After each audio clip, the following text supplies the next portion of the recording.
tower chat tonight. Atrioc, we're still waiting for wedding invite. Atrioc, though he's a boomer, he's still hip. All of Twitch knows he got that drip. Catch our video as a YouTube vlog. Atrioc Pod. A-T-R-O-C, Atrioc.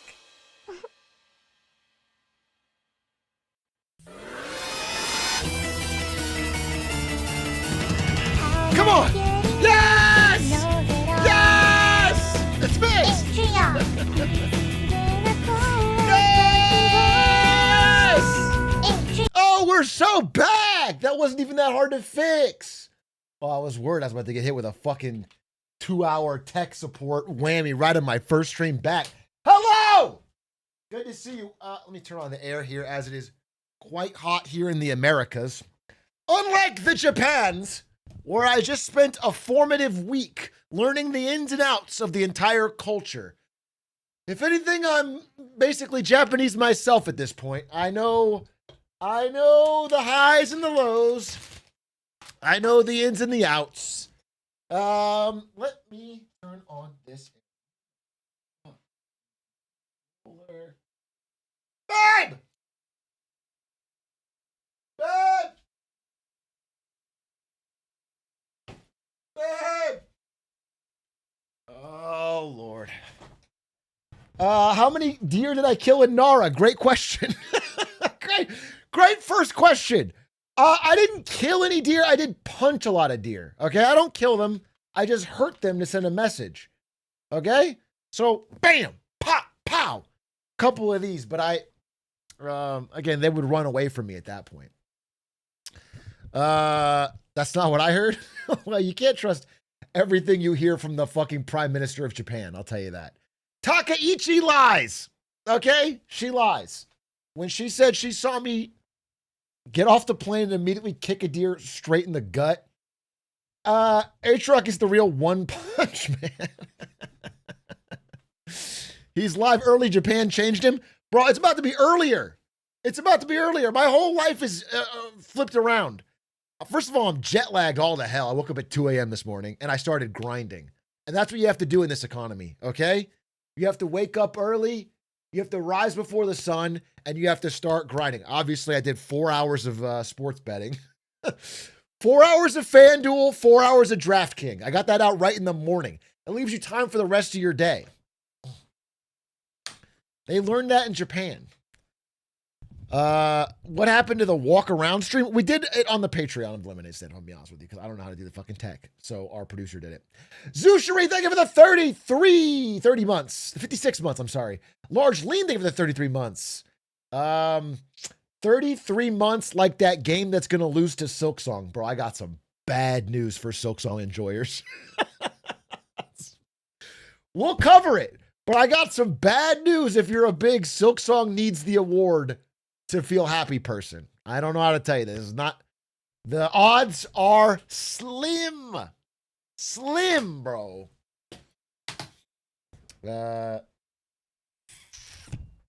I got 113 hours in that game. I got quite a few myself.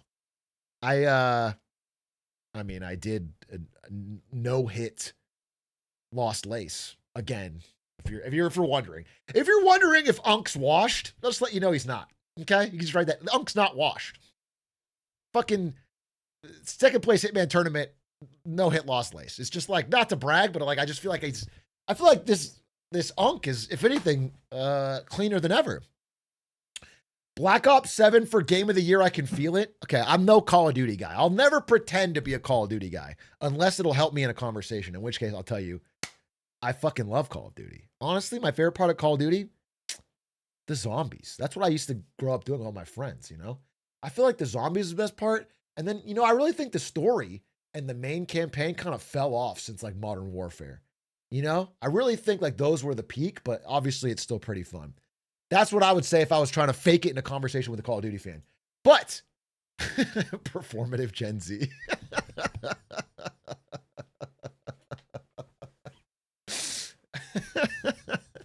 But I don't give a shit about Call of Duty.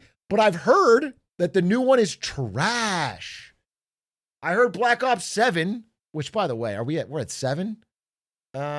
Is washed. It's doggy dog. It's slop. People are saying AI slop. Bro, Arc Raiders is doing just fine.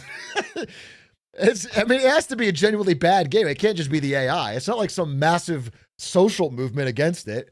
It's got to be the game's trash. Hey, man.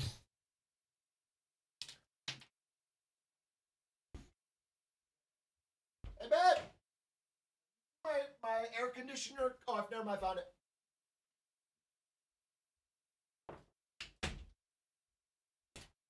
Bro, yelling at my wife to find a remote that was literally right in the spot it's supposed to be on the wall. Ben! Where's the remote? It's like literally right there, exactly where it's supposed to be, exactly where it was from the beginning. Stop making fun of my stomps. I lost weight in Japan, as all Americans do, because there's not enough burger. Fucking backwards ass country, bro. Couldn't even find a single burger. Not one, dude. Not one. I don't know how they survive out there. Ain't the food cheaper? Just order more. That's actually a damn true. Bro, going from Los Angeles to Japan to buy food, it feels like I don't even have a comparison. It feels like I've discovered a fucking oil well and I've become a millionaire. It's crazy. It's like literally all food is 3 times cheaper. I'm not exaggerating. 3 times. A meal that would cost like $24 is like $8. It's insane. And that's tourist prices too. You think I'm eating where tourists eat? Excuse me. Sumimasen. Excuse me. I'm not a tourist, okay? I'm not a fucking tourist. I eat at authentic places, okay? Authentic fucking places. You ever heard of a little place called Subway? I got a delicious sandwich there. It was uniquely crafted by a Japanese artisan. Okay? You ever heard about KFC? It's better in Japan. What happened to the IRL stream? We did an IRL walk and talk podcast on the Patreon, but I did not IRL stream because I could not get the tech figured out. Sue me. Okay? Literally go to court and sue me. I hired a lawyer for this purpose. Couldn't fix it, but we did do a good amount of stuff. And also, you know what? I got a little vacation. I got a little week with my wife, and then I still did 3 fucking podcasts in a week, so it was fun. I had a good time. It was interesting. And plus, you know, Connor showed us around. Connor was a very nice host. Despite his apartment being the literal filthiest apartment I've ever seen since I don't know. Since I went over to Asmongold to get my political opinions. Outside of that, he was like an incredible host.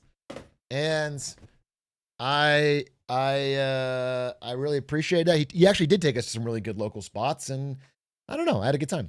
I feel very refreshed, rejuvenated. Also, I think my sleep schedule was so fucked up that Japan was the time zone was so different, and my sleep schedule was so fucked up that it lined up perfectly, because every night in Japan I went to bed on time and woke up in the early morning and worked out and had a full day. I literally had a full week of like perfect sleep. I've never had that in my life. I had a full week of like incredible sleep, and I worked out every day, and there was a spa in the hotel, so shit was great. Shit was gas. So I'm back now, and I might even be okay. I did wake up at 2 a.m. this morning, which is weak, but I went to bed at 10, which is like early for me. So, okay. Couple things we got to talk about before we get into all the news and everything. And the first one is like, what's the fucking point? What's the fucking point, chat? Why am I doing it? Why does this matter? Gumayushi left T1. What's the point? Why do we bother? Why do we go to work or school or jobs or fucking stream or make video? Nothing matters. Guma's not on T1 anymore? It just doesn't fucking... if there's no such thing as true love, bro. There's no such thing as fucking loyalty. There's no such thing as... It's just crazy, dude. Guma off of T1? What is the fucking point? Doran resigned? Dude, you can't... When you type it, it's either resigned or resigned. Which are two opposite meanings. Okay? So you need to be more fucking careful with your words. But honestly, either one makes me sad. Because I don't like Doran that much, bro. I don't like Doran that much. So, I don't know. I guess all good things must come to an end. If that's not life, I don't know what fuck it is, dude. If it's not the sweetness with the sour, the highs with the lows. You can't go straight from the world championship 3 back-to-back to losing Guma. What is that? That really hits you for a tumble. HLE's just building old T1. Yeah, but they're missing the one key ingredient. I'm sorry. I'm sorry. There is a goat. He does walk among us. Armo Flame, thank you for the 30 months. Everybody, thank you for the subs. I know I've been gone for a damn goddamn week. I know it. I believe it. Arab Man, thank you for the gifted. Kubar, thank you for the 5 months. I'm glad to have my damn microphone back. You'd think that Connor Dog voice actor would have a microphone more suited to my palate, but it wasn't. It made me sound very tinny and nasally. Okay. So I've decided I'm going to go one step further. I'm going to get the Pirate Software mic. I need to go deeper, bro. I want people to think I'm tough and strong. I don't want to sound like I'm fucking nasally. I want to sound like, hey, and this is why the economy is in real fucking trouble. Okay, guys? And it's time to fucking shape up. I want that. I'm going to start taking TRT. I'm not kidding, bro. We need to make some changes around here.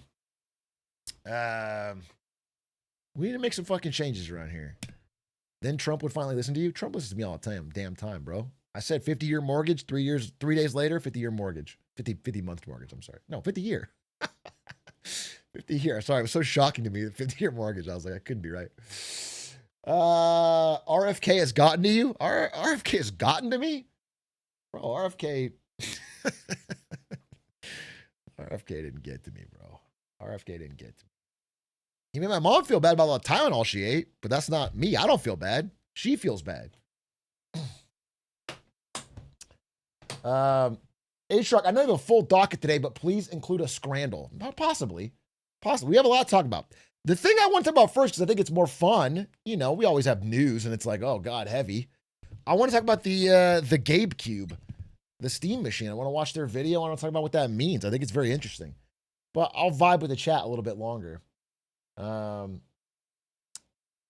Kill one, fuck one, marry one. Pokemon CSGO crypto. You guys had a week to cook up good chat messages. You had a full calendar week to cook up good, thought-provoking chat messages, and this is what you come back with? Kill, fuck, marry, Pokemon CSGO crypto? Jack Hale. Obviously, I'm marrying Pokemon. I'm killing CSGO, and I'm fucking crypto.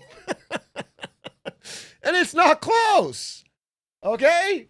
Not close.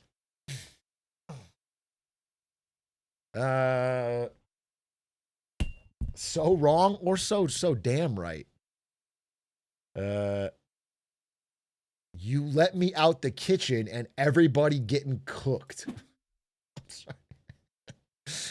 Is this a response to my comment about the chat messages?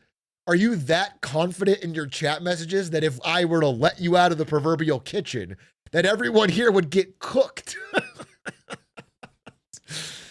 I don't believe it. I think that's the height of arrogance. What is your chat history?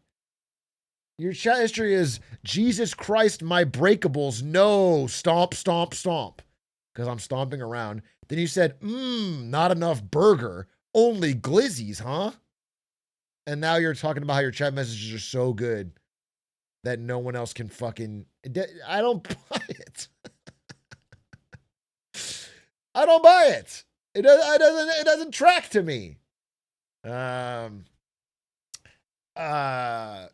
Plattner. We're supposed to interview him today. He wasn't quite double booked, but I had a very short window for between my interview and when he was supposed to play Helldivers with Trihex or something. So we moved it. We moved it because it was gonna be very, very it was gonna be very limited. Who the fuck is Trihex? He's a streamer. I mean, I know Trihex from back in the day. But they were playing Helldivers, and it's like, well, okay, if I only have like 15, 20 minutes for questions, and so we just moved it. We're gonna have it probably later this week. Dude, it's actually so crazy. So Trihex is the emote tryhard, but Automod automatically filters it because people use it primarily for racist reasons, which sucks. I'm allowing it right now. I'm hitting allow, but it's auto filtering all your messages, which is crazy. It's insane, dude. But it's funny because it's a global emote. So a global emote being automatically filtered by Twitch's own filter. That's crazy. They've reached a fucking problem. How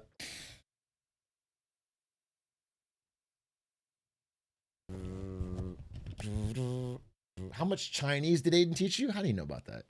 Fucking stupid ass, dumbass Aiden. The entire fucking trip kept saying, can a white boy speak Chinese? But we're in Japan. He's not doing it in a racist way, but it like if you were listening from the outside, it would seem racist. He was just doing it because we were talking about China. But he kept saying, and then he kept practicing his Chinese. It was crazy. It was fucking crazy.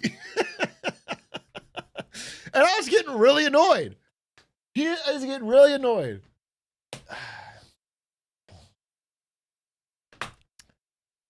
I can't read the room, Aiden. Yeah, he should. He should read the room. He should read the room.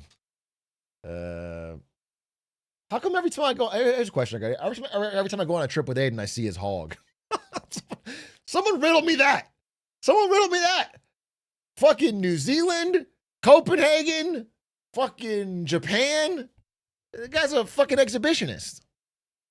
He's an exhibitionist. Why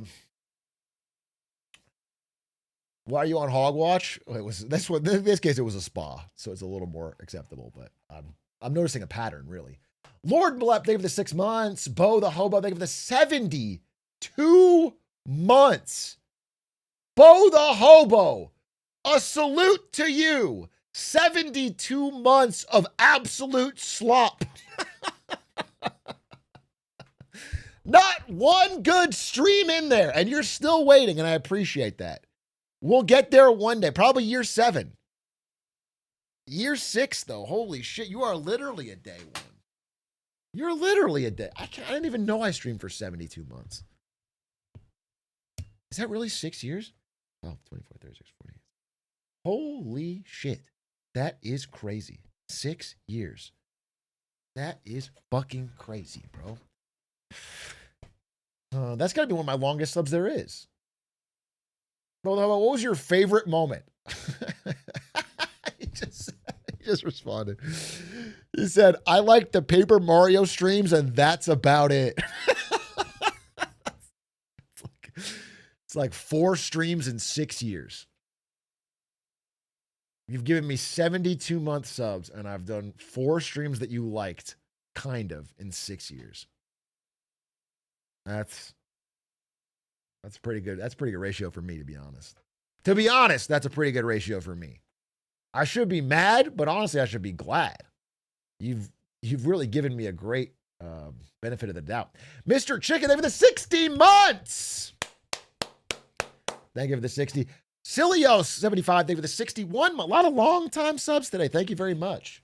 Appreciate it. I know it's I've been gone for a week, so how many masterpieces does Scorsese need? So fucking true.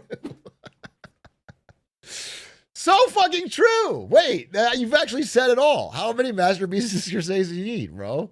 You don't got to keep putting out. You don't need to put out Goodfellas 2. Do you know what I'm saying? You already did it. You did one. Scumble, thank you for the prime. The greed is sickening. Big A, is it true you're naming your daughter after Doug Doug? Now, where are you hearing this? Where did this come out? Where are you hearing this? Dexerto? Where the hell are we talking about? Is this on Patreon? Did we talk about this? I don't remember this. We had a bet. This is all too personal, honestly. This is all too personal. We were out drinking, and I was talking about how I might want to have kids, you know, in the future, ideally the near future.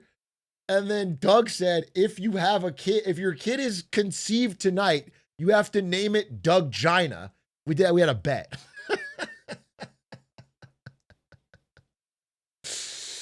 And he like paid for the next round or whatever. It was crazy. It was crazy. I'm obviously not going to name my kid Doug Gina.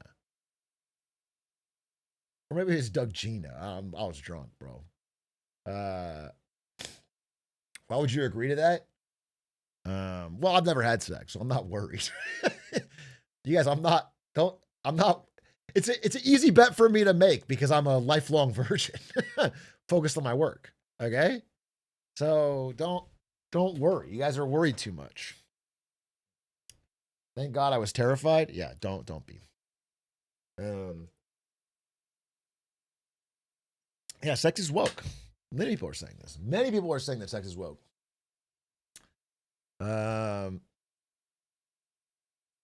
Yo, Big A, you taught me that school is dog at making reading fun, but it's kind of hype. I saw you reading When Everyone Knows That Everyone Knows. I got it. It slaps, and I want to hear your thoughts. Sheesh, thank you for the bits. I'm glad. I think that book is very, very interesting, but very, very padded. So I don't know if I would hyper recommend it. I think the first third's incredible, and then he's kind of like stretching it out to fit a full book. I recommend fiction. I recommend Red Rising or whatever if you're trying to get into reading. I think you can have a lot of fun. I think you can have a lot of fun. Isn't that every book? Such a crazy thing to say. Isn't every book ever written just a first third and then padded to fill time? What an incredible fucking take.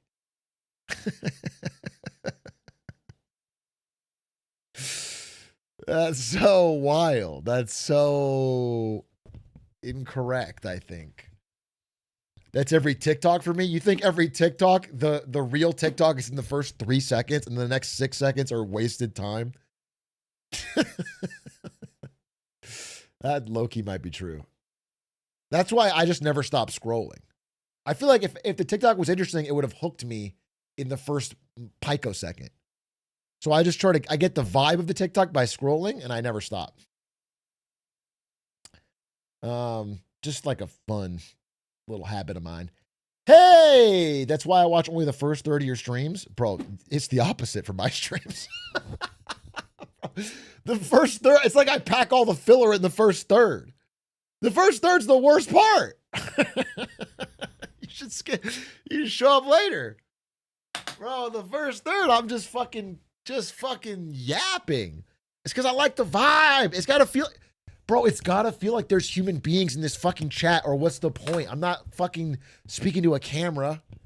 I have to talk to hear people talk back and say some stupid shit so I know there's human beings in here. You are robots? Well, that's just proof that AI is not smart enough yet. If you guys are all robots, then the AI bubble is real, bro. It's fucking the bots are dumb. Average One Piece enjoyer only here for the filler. What you don't understand is that One Piece isn't about filler or not filler. It's just about the journey. It's about really getting to know these characters and enjoying the time you spend with them across hundreds of episodes. It's not I don't do it for the arcs of the story. I do it as like a comforting place to come back to again and again. That reminds me of a hopeful world. Anyway, does that make sense? Never watched the fucking episode. It's for fucking.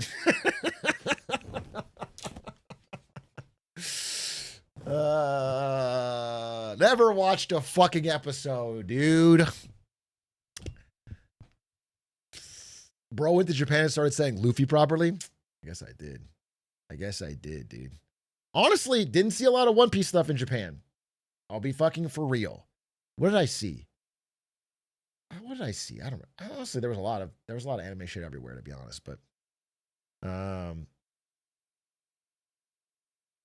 I didn't see too many One Piece. I saw a lot of Otani, plenty of Otani. We talked to this Japanese guy, and he said there are 3 things you can never discuss with a Japanese person, or they don't like to discuss. And it's like, number 1, politics. Nobody ever wants to talk politics with a stranger. They're very, very, very, very tight-lipped about it. They don't want to talk about it. Number 2 is religion. Can't talk about religion. You know, everyone's got their own different belief systems. You can't talk about it. Number 3 is baseball. You can't discuss different Japanese baseball teams because people will fucking hate you for one of your support. So that's what I was told. I tried it out on an Uber driver and he agreed. He laughed and agreed. He said, I can't speak on either of those. But apparently everyone can discuss Otani because he's universally beloved across Japan. So that is a uniter. Those first 2 are social rules literally everywhere. Nah, not really. Not really. I feel like you can discuss politics in America fucking free. People do it all the damn time. Too much. Big A, you taught me that it's... Oh, sorry. Not you. It was the other one. Thank you, by the way. Pretty Bird for the Prime. Pineapple Fear, thank you for the 37 months. I Wanna XD, thank you for the 8 months. Lil Runky, thank you for the 11 months. Have you looked at the BTC chart lately? Isn't Bitcoin just fucking plummeting? Isn't Bitcoin down? And sugar, we're going down swinging. I'll be your number 1 with a bullet. Bitcoin, possibly the worst performing major asset year to date. What, 1% gain, maybe? Is that correct? Millennial ass song. Dude, it's like when people were like, Northern Lion, he's bald. Atrioc, he's millennial. Yeah, I'm not hiding it, bro. I'm not hiding it. You think I'm fucking hiding that I'm millennial? Think I've kept it a secret this whole time? I'm as fucking millennial as it gets. I am the prototypical millennial. There's no more common millennial than my age, my gender in all of America. I'm not even kidding. It is the single most common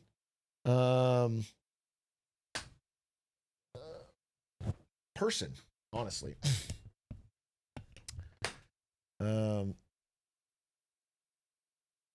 Okay, buddy, don't break an arm jerking yourself off there. What? First of all, needlessly crass. Second of all, how is me saying a stat jerking myself off? To say that implies that you think being millennial is extra cool. Honestly, you're giving me credence.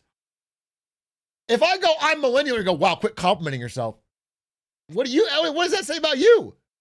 What does that say about you?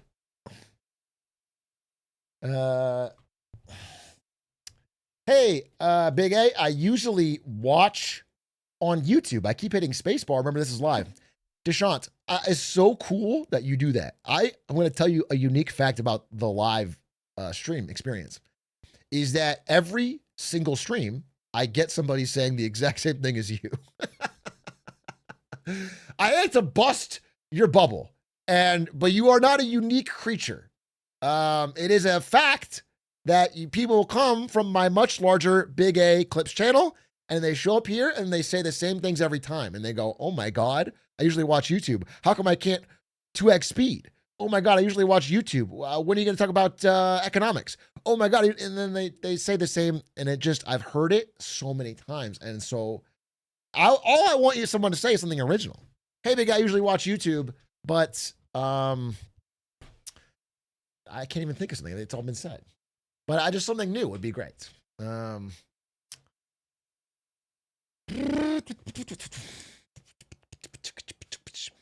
What'd you do in Japan? I explored,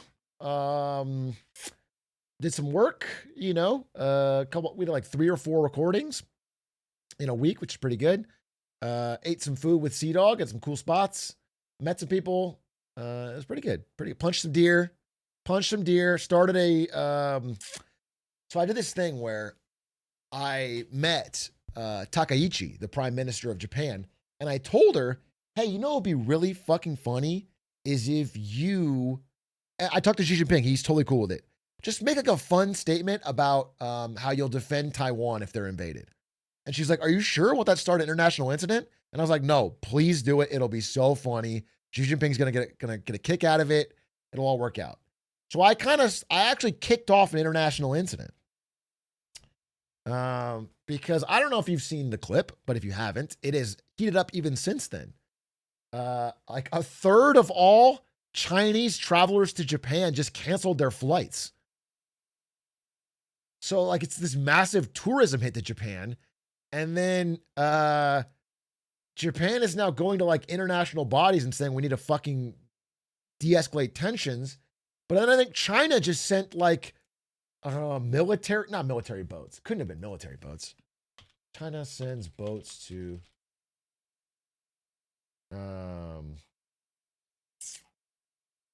the northern sea route between Japan and Russia. I think they just put boats there. Oh, the Senkaku Islands. Yeah, never mind. The ones that are Russian owned. Yeah, the Chinese Coast Guard just put Coast Guard vessels. This shit's heating up, bro. This shit's heating up. It's kind of crazy. It was the biggest news when I was there, and it's still heating up. And Takaichi didn't back down, so China's like, I don't know, it's crazy. Pro Taco, thank you for the 8 months. Korea's gonna third party. Like it's fucking battle royale. I'm doing a research essay on Japan, Korea, and China having stronger economic ties, despite growing security risks. And Takaichi single-handedly ruined it for me this week. Ruined it for you. You are worried about this because it messes with your paper. You're worried that Japan and China might kick off World War III, and the problem would be that it would require you to spend 5 more minutes writing for your paper? Yeah, that is tough. You know what? If you let Takaichi know, she might back down. High key. I think she's pretty understanding on that kind of stuff. She might help. Would mess with the word count. Dude, on that note, I was reminded at how widespread and pervasive AI cheating has become, because the professor we talked to at the university in Japan was like, yeah, all my students just cheat. Like most of the papers I get are ChatGPT or AI. And it's like, damn, bro, that's just everywhere. That's just fucking everywhere. It is wild. It is fucking wild.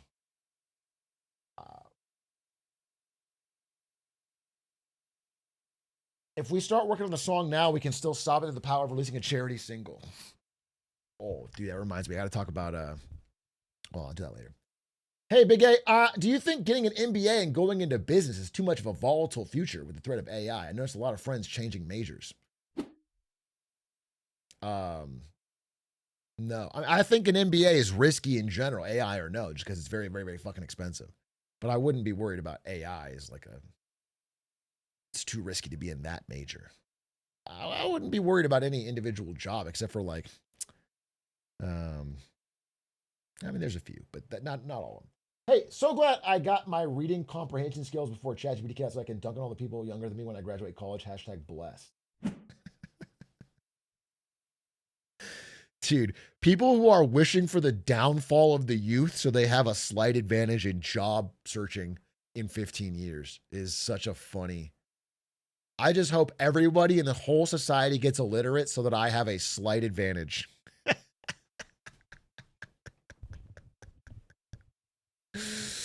Like, I'm pretty sure the society that's going to exist when everyone's brain is Swiss cheese is not going to be a good one, regardless of whether or not you can find a job.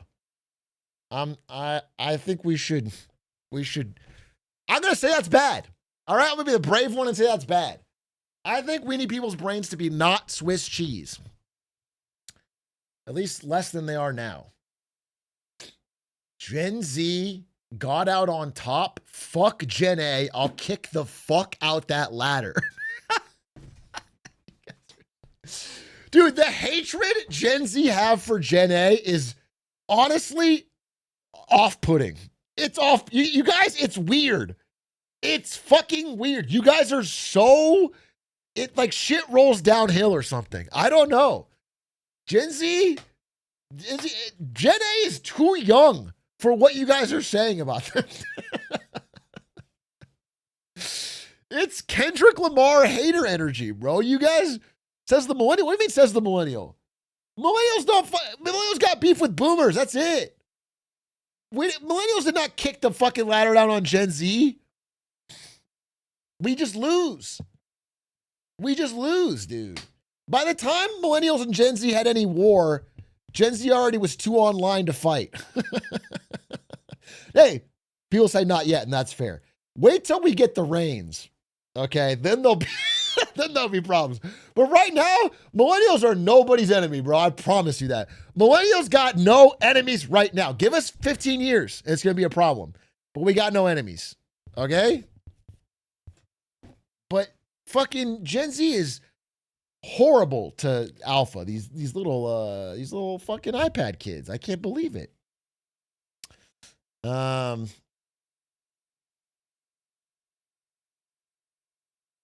When will the last boomer be alive? Oh, probably for fucking ever, dude. I don't know. The last boomer's going to be alive in like 2050, and they're going to be president. Whatever the oldest last boomer is, will be president on their fucking deathbed. I'm going to ask this question, AI. When will the last boomer be alive? The last baby boomer will likely be alive in the 2080s.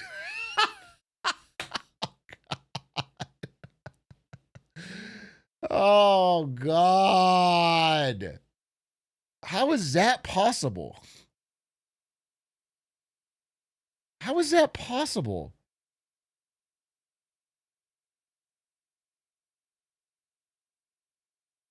How is that? The last, no, this is not even, it's from the Washington Post. Here's how much longer each generation will be sticking around. Wait, let's look at this, because this is not just AI. What am I looking at? I mean, the fall off will be incredible, but okay. Projection. How long will the oldest person alive live? Boomer, 2088 at the age of 124.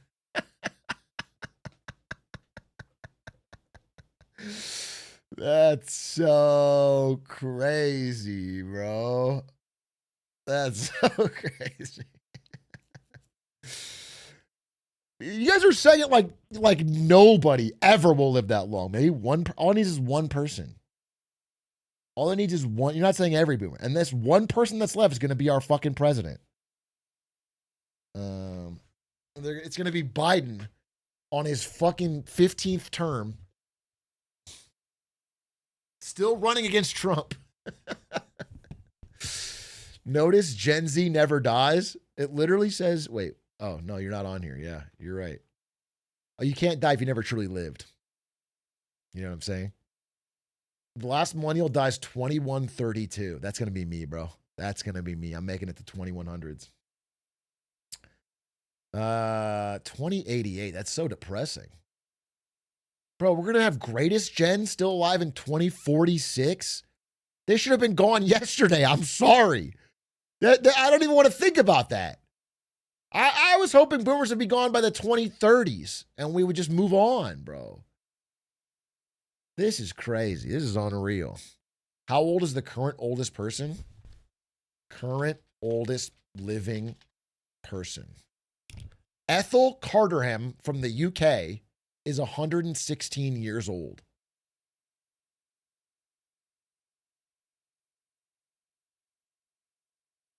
This isn't her picture. This is just the average woman in the UK. She's way older than this. She's way older than this. She's a UK 10.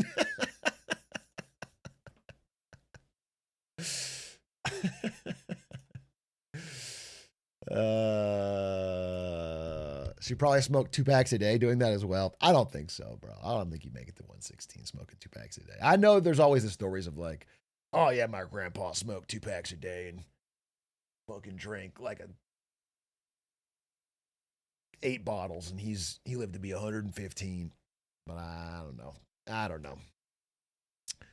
Happiest UK patriot? Yeah, I mean, the older you are in the UK and America, the happier you probably are because it all worked out.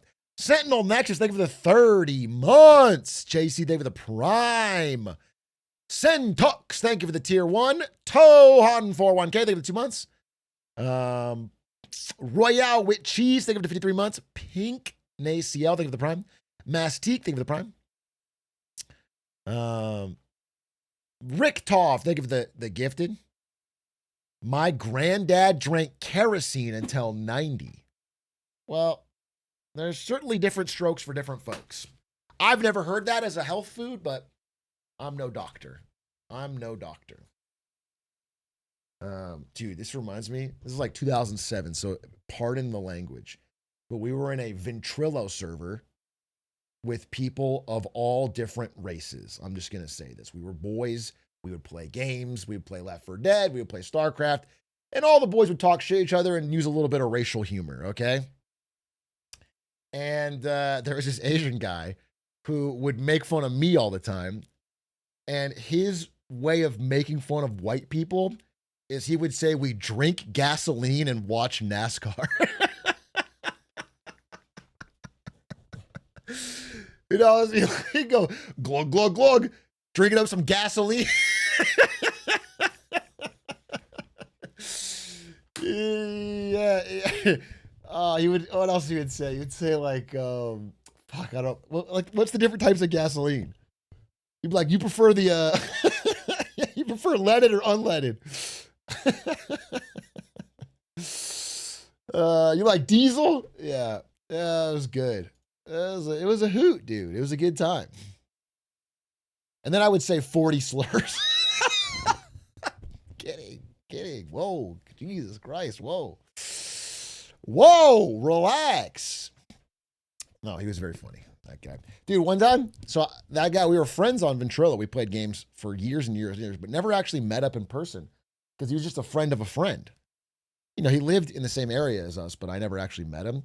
And then once we had this, I don't know, birthday party, bachelor party or something, and I finally met him, and we were such gaming rivals that it was like everyone was having fun playing 8-player Captain Falcon Shots Smash Bros. And then we started like only fighting each other in the corner of the fucking map of Smash Bros. And then we kept playing, and then everyone else left to do other things, and then we just kept playing 1v1 Smash Bros. For like 14 hours, didn't do anything else at the party. And we got more and more silent and kept talking shit and like muttering and then just kept grinding this fucking game until like 4 a.m. Did you win? Honestly, no. For the first like 8 hours, I was losing. This is why I kept saying, go again, play again. And then I started winning. And then I did that till I felt like I could win like 5 in a row. And then I felt good. It was a grind era. Anyway, hey, K-Dunce, thank you for the 2 years. Almost 2 years, Poggies. Love you, big anus. But just stop it at A, big A. Short for Atrioc, not anything else. That woman was born under President Taft, and the king was Elizabeth's grandfather, for some perspective. She was 30 when World War II started. That's crazy. That's crazy. She was 30 when World War II started. And you guys are going to be 30 when World War III starts. So that's kind of fun. That's kind of like a fun parallel. The line lines up. Pretty cool. Pretty sweet. Pretty exciting. All right, let's check this out. I want to talk about listen, in Japan we covered all the major news. Here we covered the Epstein stuff. There's a lot of news. But a lot of it's depressing, okay? There's chaos and there's unrest and there's revolutions and there's declining prices and there's stock market problems and whatever. But you know what's actually interesting and fun? Gaming news, okay? And Steam just announced an actually fun bit of gaming news. The Steam machine. And I think this is going to upend the entire fucking gaming market, so I wanted to watch it. This happened while we were in Japan. This is Steam Deck. Steam Deck is our powerful, portable, handheld gaming PC that lets you take your Steam library with you anywhere. Well, we know this one. We're pretty proud of it. People who own Steam Decks have been playing everywhere, and we couldn't be happier with the response we've heard from all of you. Like I said, this is a real gateway drug of a product. In that, you know, my wife, Borat style, my wife, didn't really play any like non-mobile game until Animal Crossing. And when she played that, she became more of a quote unquote console gamer. And then recently she got a Steam Deck, and now she's like grinding through Heat 62 on Hades 2 and playing Blueprints and playing Expedition 33. And she's like an honest to God hardcore gamer. She's addicted to the Steam Deck. So, you know, W for her, but it did open up. We're excited to talk about the future of Steam Deck, but not today, because this isn't a video about the future. She's more of a gamer than you are. Obviously, that's not true. I'm one of the world's great gamers. Okay, let's not beat around the bush here. I'm one of the world's all-time great gamers. However, I will say this. I'm defensive because when she was playing Hades 2, I would sit down on the couch next to her and I would help out when she was first starting. She'd be like, I'm stuck at this part. She'd pass me the controller and I would beat that part and I would feel like a man. I feel like a tough guy because like I'm just naturally good at games and I'd fucking help out and I'm like, let me step in. And then recently she was stuck on like, Heat 20 or something, doing hardcore upstairs runs in Hades 2, and she passed me the controller and I got fucking rocked. I got fucking rocked. And she's like, oh. And then she took the controller back and then she just did a different build and beat it. Straight up. She's just straight up better than me at Hades 2 right now. Because she's been playing it all the time. And it's like, what the hell? What is happening in this household? What the hell is happening in this household, bro? I'm gonna have to switch to a Hitman only household to stay relevant. Of Steam Deck. This is a video about the future of Steam hardware. Today, we're announcing 3 new members of the Steam hardware lineup. All connect you with power. You do the iPhone, and it's all one thing. It's all the Gabe machine, and it fits every fucking thing in one, and you just wear it on your body, and you never stop gaming. Powerful PC gaming. All are optimized for gaming with Steam, and all are shipping in early 2026. Let's start with this one. A controller. This is the new Steam controller. The new Steam controller puts all of your Steam games at your fingertips, so you can play wherever. So I've seen this. It looks kind of ugly. I'm sorry. It reminds me of like the original Duke of the Xbox, the original Xbox. It looks chunky. I don't know. I'm sure it feels nice. And I'm sure those little trackpads are useful, but they are off-putting, I'll be honest with you. However you want. Just like with Steam Deck, we want you to be able to play any game with your Steam controller, even games never built with a controller in mind. Oh. It has all the great features from Steam Deck, like trackpads, gyro, and back buttons, all in a comfortable form factor. That's why. Its next-generation magnetic thumbsticks let you play with improved responsiveness and longevity. We've put capacitive touch sensors on the thumbsticks and now on the back of the controller too, so you can enable precision gyro aiming with the touch of your Dude, there is some part of me that just wants to take all these controllers and every controller and throw it into a meat grinder. And then pass out keyboards and mice and say, you have to use these. I'm sorry, it's not your choice. That is like, there is a part of me that wants to do that, okay? Because I don't like controllers as much as I like keyboard and mouse. And I know that I'm on the losing side of history. I just don't know how to say. I know that I'm on the losing side of history. I know that eventually the controller people will win. They always win. There's more of them. But I like mouse and keyboard. thumb or your pinky if you're feeling fancy. Play for way too long with a rechargeable lithium-ion battery that allows for over 35 hours of playtime. With Steam Controller, we want to make charge. For Silk Song, you played mouse and keyboard? Yes, I did. Yes, I did. And I wouldn't have it any other way. Smash on keyboard is hell. Yeah, I mean, I do play Smash with the controller. That's true. But that's a Nintendo console. It's different. And wireless pairing, something that's actually easy. That's why we created the Puck. The Puck is a combination wireless adapter and magnetic charger included with every Steam controller. Snap it on to charge. Once you're charged up, snap it off again.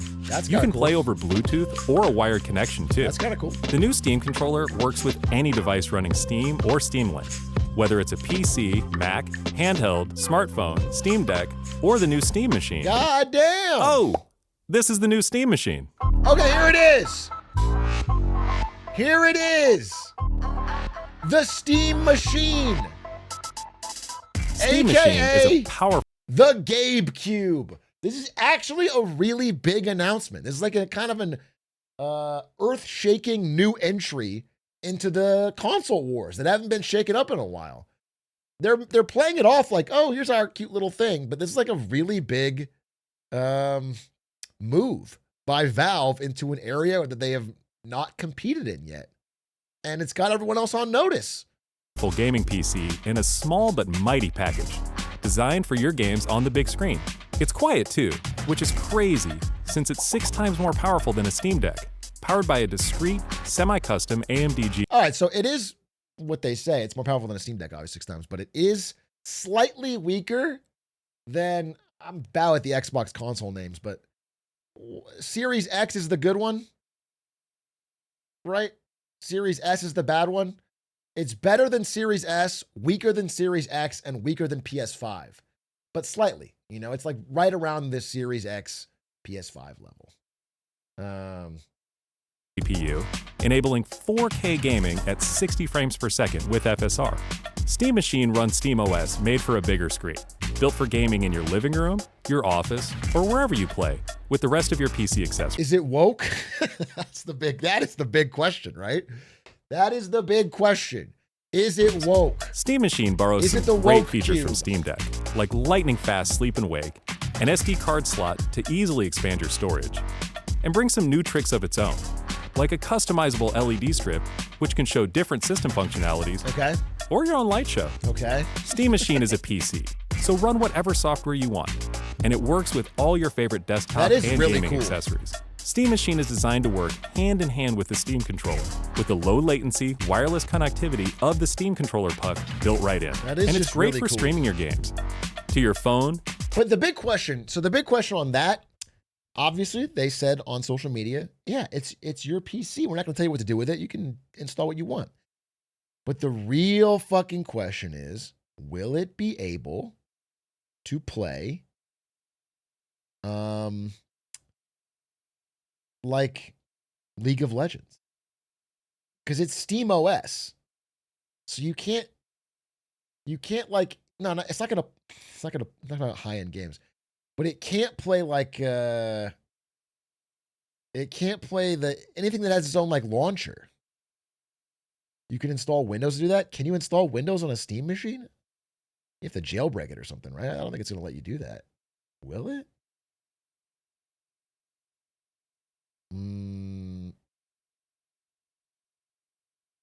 They said you explicitly can't. It can explicitly play like a Riot launched League of Legends. It's a PC. Yeah, but it's a PC with Steam OS on Linux, right? So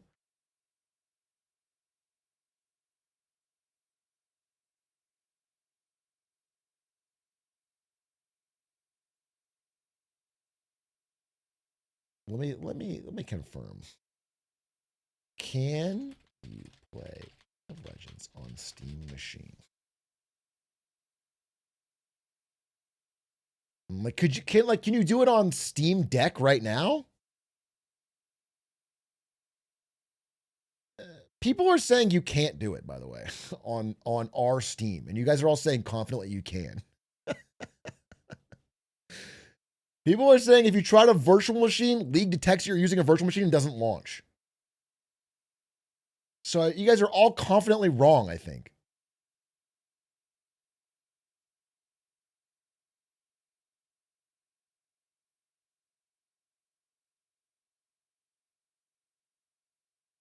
League won't. You swap OS, not a virtual machine. Can you do it now with the Steam Deck? Okay, I'm looking again, and it's saying Valve Steam Machine can't run some of those popular games. So you can't do like anything that has the kernel level anti-cheat stuff.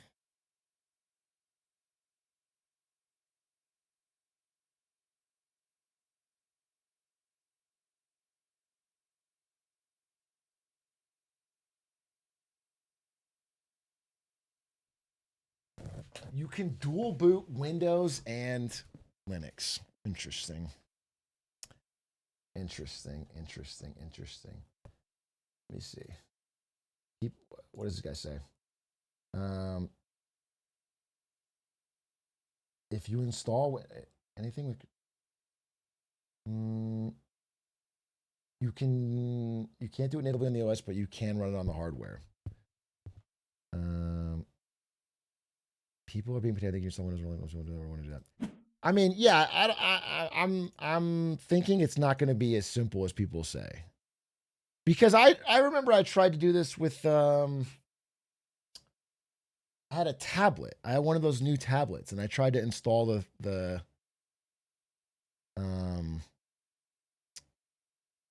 it was like a Windows tablet, but it was not on the same like architecture or something.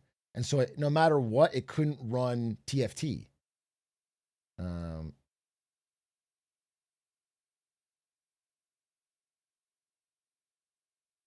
Did you ask it nicely? I tried to ask it nicely. I think a market they're trying to target is being a more budget-friendly work PC that runs Linux and most workflow apps. I don't think this is a work PC at all. That's not a market no, this is a gaming PC. 99% of people buying a Steam machine are going to use it for gaming and gaming only. It's going to be a console competitor. That's the vast majority of the buyers. I don't know what the fuck you're talking about. It's not going to be used for work. That 99% of buyers will be buying it as a console competitor to plug and play on their couch for their TV. But it can have PC capabilities.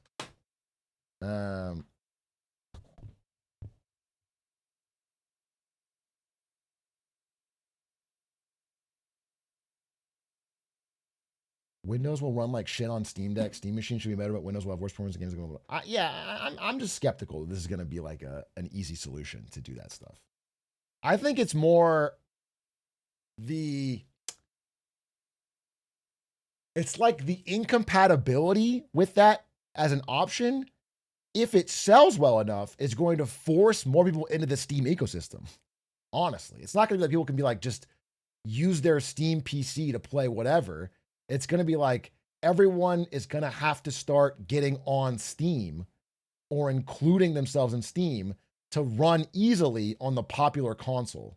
That's way more likely than everyone just dual booting. I think that's just a really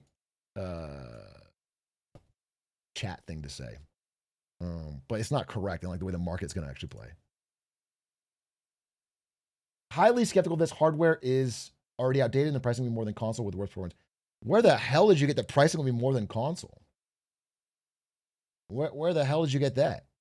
My understanding is they've cut quite a few corners to optimize for low cost. They haven't announced the price yet, but I think they're going to try and be really competitive with this price. Linus said so. Is this everyone just quoting Linus video at me? Is that what they're doing? Does Linus know the price or is he speculating? Because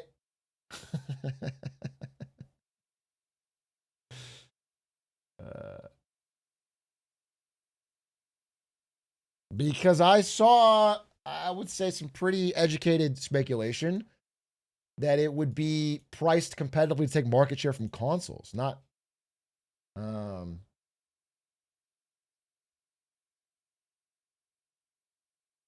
he met with some dev team.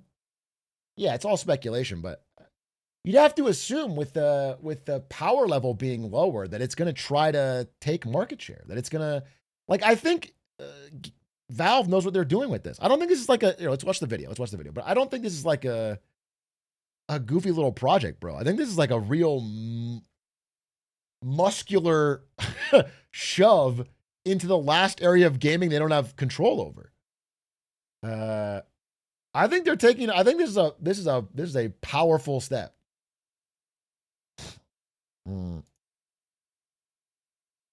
It's a PC, bro.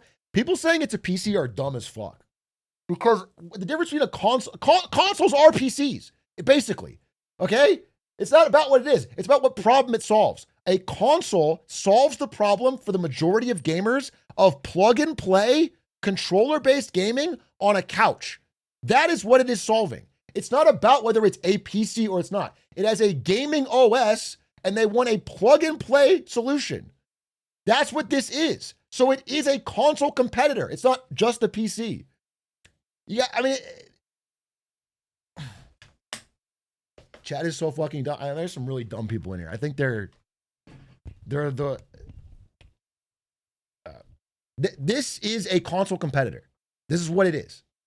Okay, Valve would like to compete with consoles, so they are creating a solution for the majority of gamers who don't like the difficult parts of PC gaming, which is keyboard and mouse, installing things, understanding how PCs work. They don't like any of that.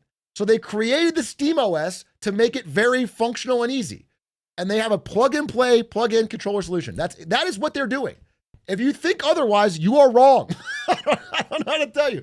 That is what 99% of buyers will use it for. That is what it is about. That's why it exists. Okay? And so it is like a business move on their part to get out from under Windows' thumb. Look, I'll give you a little backstory because we'll watch the rest of this, but there's a little backstory. Let me give you a little backstory because I think you should know this part. Okay? 2012. Gabe Newell says, I think Windows 8 is a catastrophe for everyone in the PC space. This is when Microsoft is at the height of their power. 2012. Xbox 360 is dominating the console space. Windows 8 is completely locked down gaming. There is no competitor in gaming for PC gaming. Okay? Everything is on that. Gabe Newell sees this coming and realizes long-term, if they don't find a way outside of Windows' thumb, then they're always going to have to, kowtow to them. So they begin a plan in 2012. Again, by the way, this is the height of Microsoft power. Xbox 360 is at its peak. This thing had red rings of death on 50% of consoles and still won the war. This is a great console. This was dominant. They had incredible games. They were well marketed. They were the lower cost product, and they got out early. They were the early release. These are all the big things to win a console generation, by the way. PS3 outsold it by the end, but the attach rate of Xbox 360 was really high. It was a very successful console, okay? And so, when you begin this war of Steam OS versus Windows. Now, this is in 2012. This shit didn't work at first. They launched the Steam machine in 2013. Not launched, but they announced it. They started doing they had PC Gamer testing this shit in 2013. 2013. They've been talking about it. They've been showing consoles.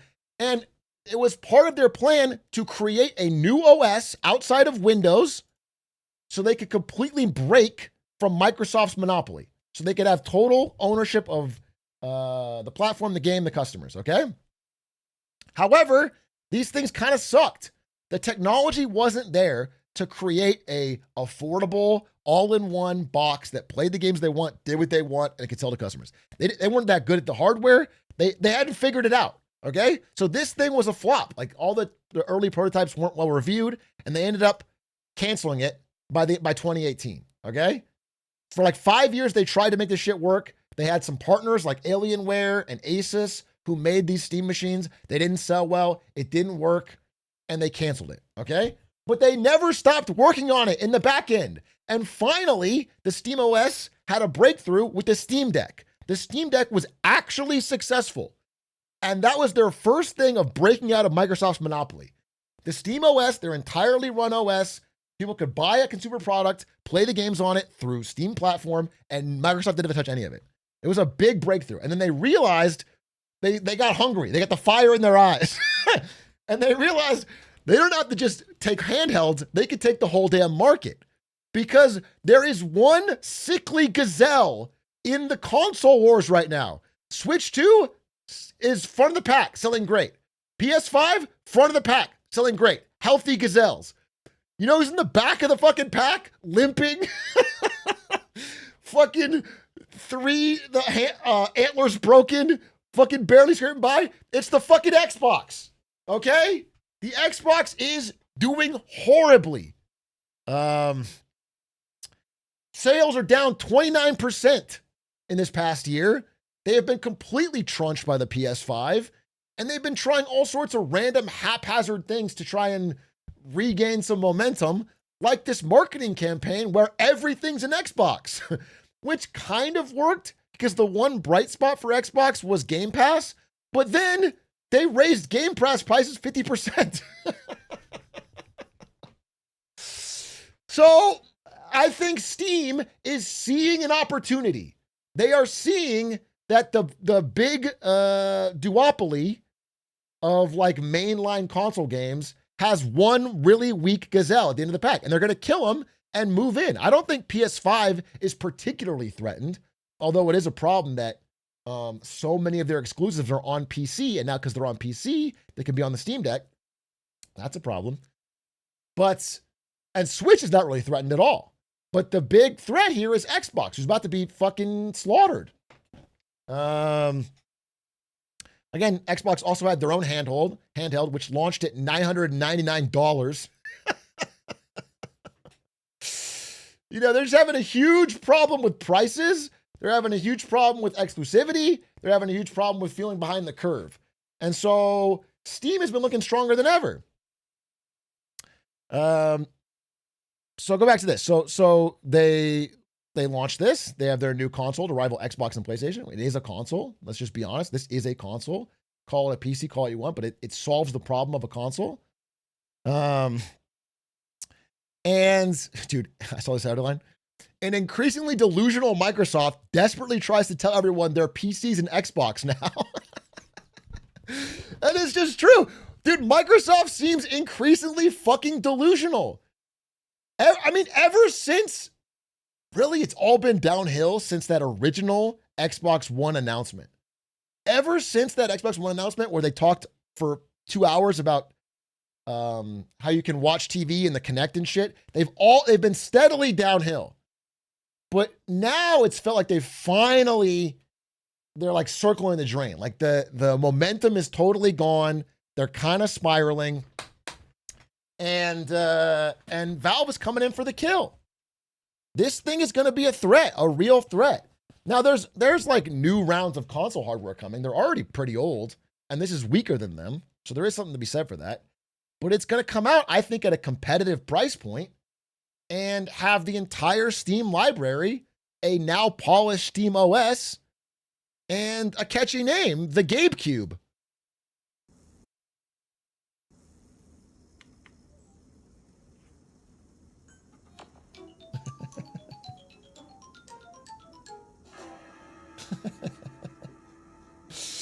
I think it's a problem. Like, I actually think this is like the precursor to Xbox getting out of hardware. I think they might pivot to just being a software supplier and a cloud supplier on other people's hardware. I don't know. I think they'd be in real trouble at the rate their sales are going. Now they have leaked. There have been leaks for Xbox's attempt. They're also working on their own. Look, they say things are forever changing as they prepare their own Xbox PC. So it's not like Xbox isn't doing something similar, but man, now that we're doing console PC hybrids, would you rather be Xbox or would you rather be Steam? Like, who's bringing more to the table? Like, do you think Steam can learn how to be a console faster than Xbox can learn how to be a PC? I think Steam's bringing massive library, storefront, connections, friends list. You know what I'm saying? They're bringing more to the table, I think, than Xbox is. But we'll see. We'll see. I mean, they're trying to turn into each other faster as possible. It's called Xbox Magnus, by the way. And what they're going for is powerful and expensive. So I do think that the Steam machine is going to be well positioned to do kind of what the Xbox 360 did, which is release first, release cheaper, get a big install base, and then win off of low cost in games rather than power and price. Especially given what we're in for an economy right now. I think a cheaper, affordable, all-purpose thing is going to be better than a powerful, expensive Xbox PC hybrid.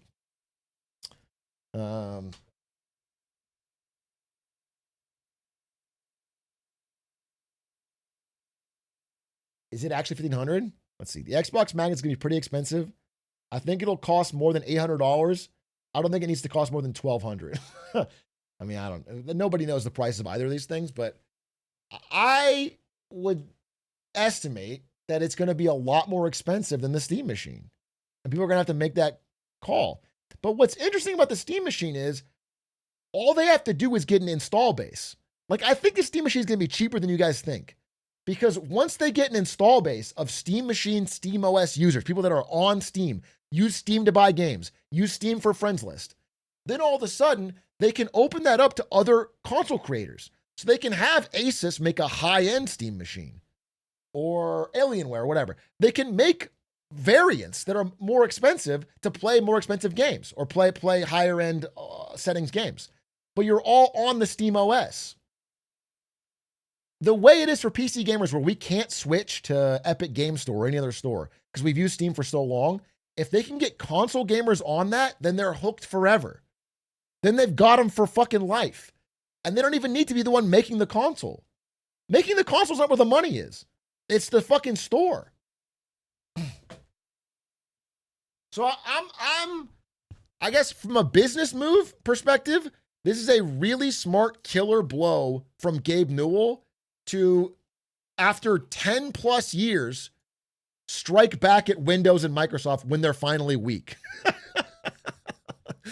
I think it's a smart move.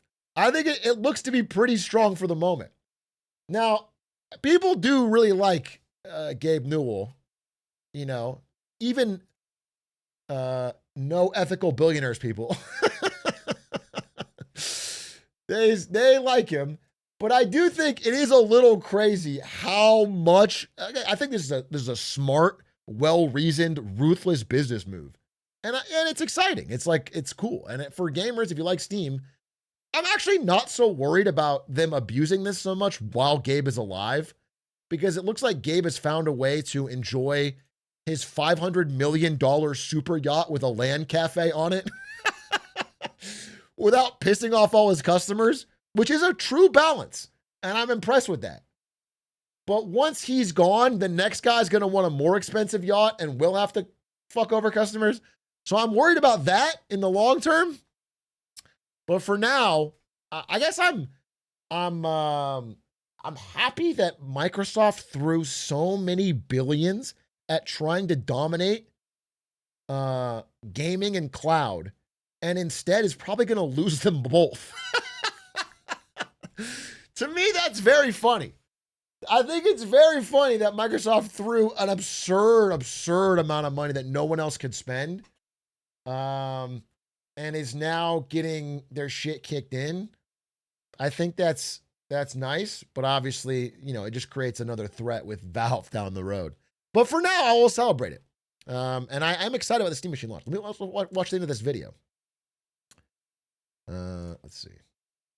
Did you say, damn, look at those thighs, slay king slay? Yeah, I guess. I mean, all right. Sure. Sure. Fine.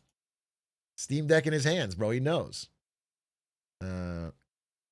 Tablet, laptop, Steam Deck, or Steam Frame. Oh, yep.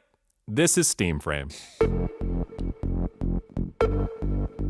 This I don't super care about. I think VR is just still not there yet, but it's cool.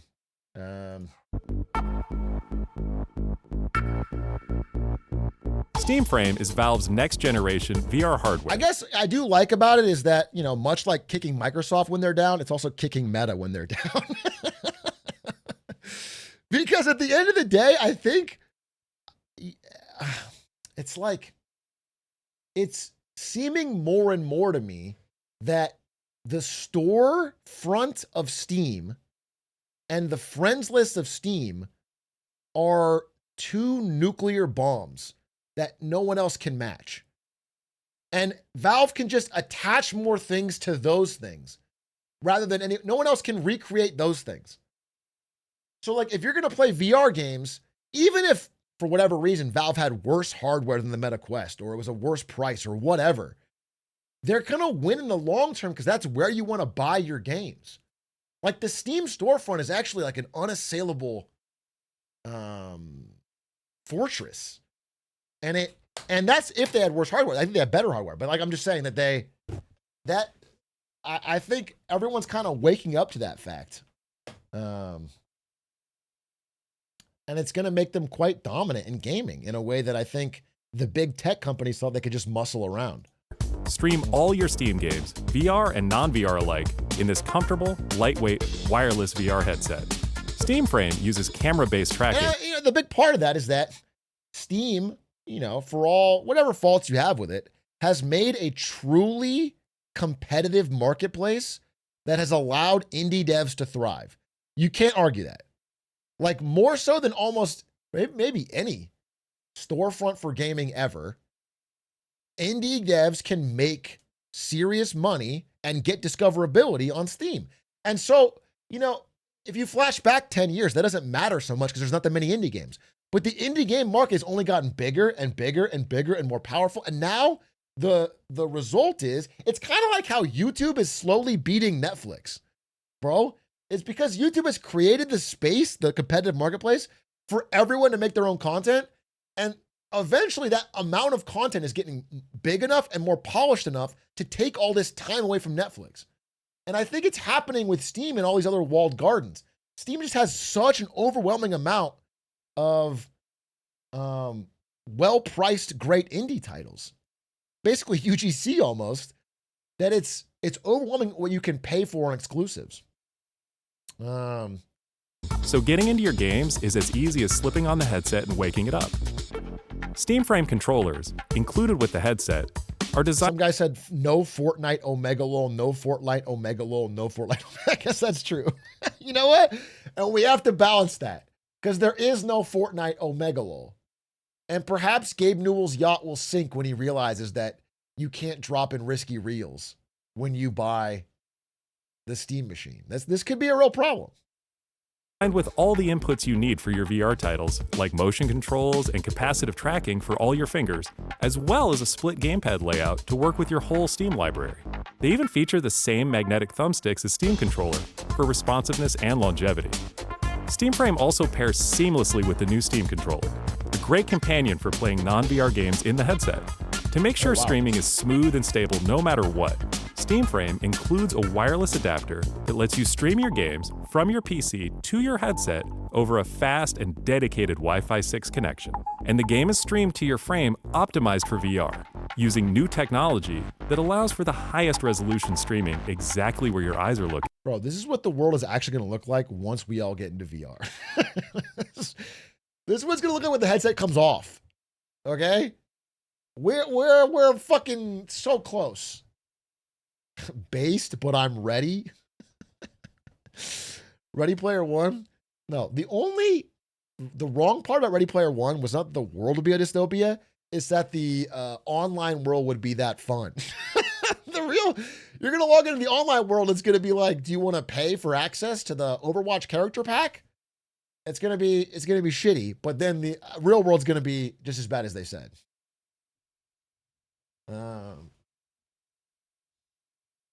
At least then you'll have fiber. No, this is going to be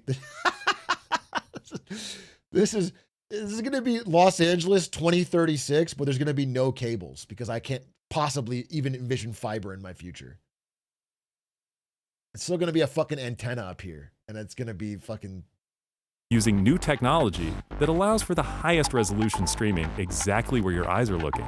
And Steam Frame is a PC, running Steam OS. In addition to streaming, you can install and play a bunch of VR and non-VR games right in the headset without a host PC. You can also expand your onboard storage to fit even more games with a micro SD card. Steam Controller, Steam Machine, and Steam Frame. All built with the same DNA as Steam Deck. All powered by Steam, work together, and can be used however you'd like with whatever peripherals and accessories you choose. Everything you see here is this is a big deal. This is a big deal. What they're not saying is Windows. What they're not saying is Microsoft. And that's the first time that's been the case for PC gaming. Pretty much ever. That's since my entire life. I mean, they've completely broken out. You could do console, VR, and mobile all through Steam. It's a big deal. It's a scary thing for Microsoft. Because Microsoft thought they had PC gaming on lock forever and thought, why don't we get greedy and take consoles too? And now they're about to lose consoles and they might lose PC gaming. Like long term, not short term, but long term, this could like start cutting into their, like they overstepped. It's crazy. Culmination of what we've learned from our previous hardware experience and what we've wanted ourselves as gamers. Powerful PC gaming in an open ecosystem, giving you more ways to enjoy the games you love and discover new ones. Steam Controller, Steam Machine, and Steam Frame are all shipping in early 2026. Learn more at steampowered.com/hardware. Cool. Yeah, big announcement. I think it's very interesting. I think it's very fucking interesting. But I don't know how it's all going to play. I mean, I guess as long as Steam is a private company and they can make their own decisions, I feel okay with it. But man, if Valve ever goes public, they have a lot of power, bro. It's crazy.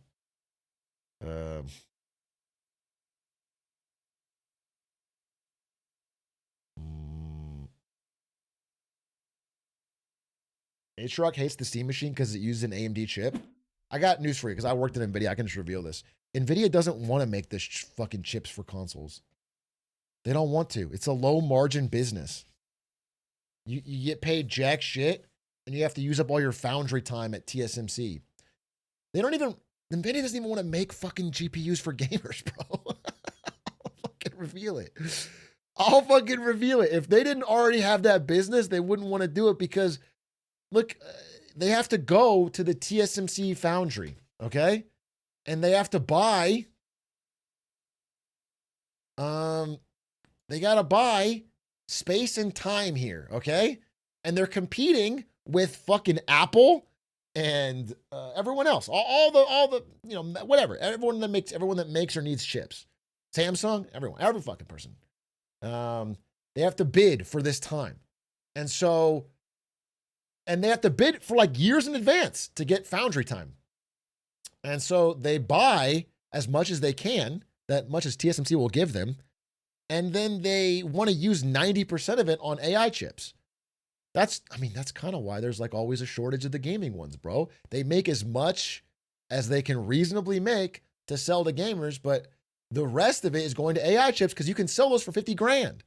You make a gaming chip, you sell it for, I don't know, $1,000. The gamer complains it's too expensive.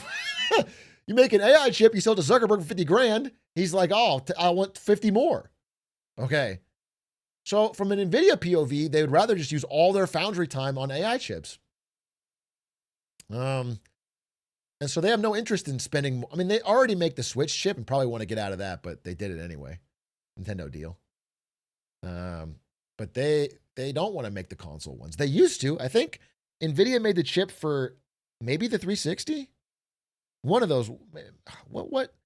That era, I think. PS3 maybe. They made the chip for one of that era of consoles, and they didn't like it. It was a disaster. It was a original Xbox 360. Yeah. From my knowledge internally, it was like, man, this is like extremely expensive, low margin hassle. Microsoft constantly pressured us. We made no money on it. It was not fun. The reason you might want to do it as a chip manufacturer, if you're NVIDIA or if you're AMD, the reason AMD does it is not because they make money on it. It's because if AMD is the chip in the consoles, then game developers have to make their games run on AMD. That's why. Okay? If AMD has a supply of consoles with AMD chips, then somebody has to make games that run on them. Otherwise, they wouldn't have the market share to justify it.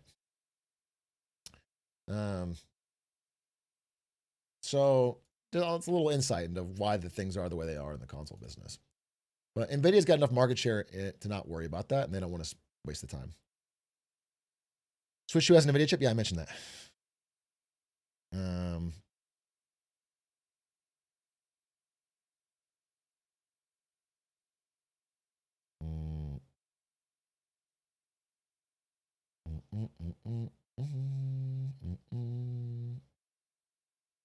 I work at Microsoft and people are freaking out about the Steam Machine announcement. They should.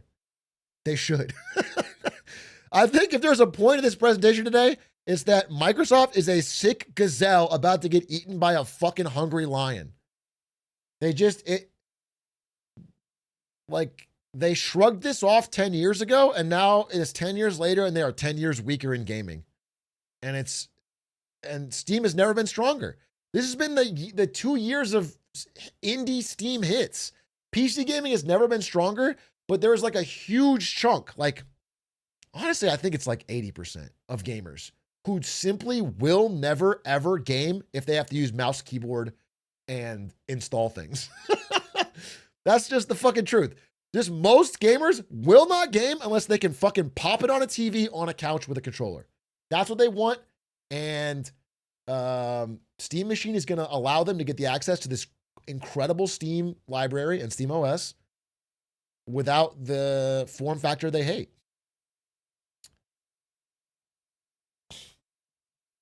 And so I think it's fucking strong. It's a strong value prop.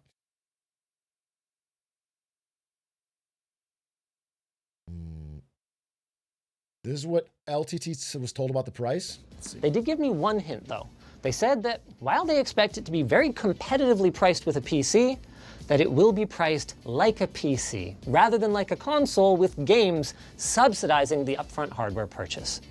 They wouldn't say why, but if I had to guess, I'd say it's partially to avoid stepping on the margin opportunities of their potential partners for Steam games and Steam software, but also because they recognize that the Steam machine is a full-fledged PC capable. I mean, we'll see, but my gut tells me it's going to be priced like these. I really think it's going to be priced like these. Despite what he's saying, and despite what they're telling him, I think it's going to be priced like these. I think it's going to come straight at the throat of consoles. But maybe not. We'll see. I mean, maybe they started out higher and they wean it down. But it just feels like, especially in an era where Xbox is getting fucking clobbered on affordability, they could come in swinging. We'll see, though. We'll see.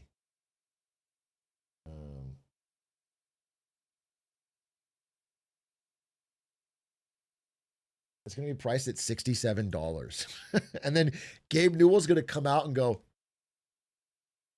and then he's going to say, hey, I skipped Half-Life 3, but I got Half-Life 6 and Half-Life 7. And he's on his brand new yacht, and they're going to go, doo, and do the horn. And then he's going to fucking ramp it over something. Ramp it over the Xbox fucking headquarters. And everyone's going to fucking clap. Okay? It's going to be incredible. It's going to be incredible. And he's going to land it right in his bunker.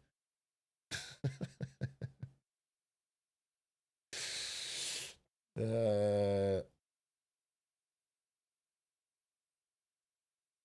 is this? First, the Steam Deck shattered expectations, improved PC. Dude, the top comment is, please God, I beg of you, make Gabe Newell immortal for the good of mankind. We are... Dude, Gabe Newell glazing is getting out of hand. It's getting out of hand. it's getting unreal. Of all the people to make.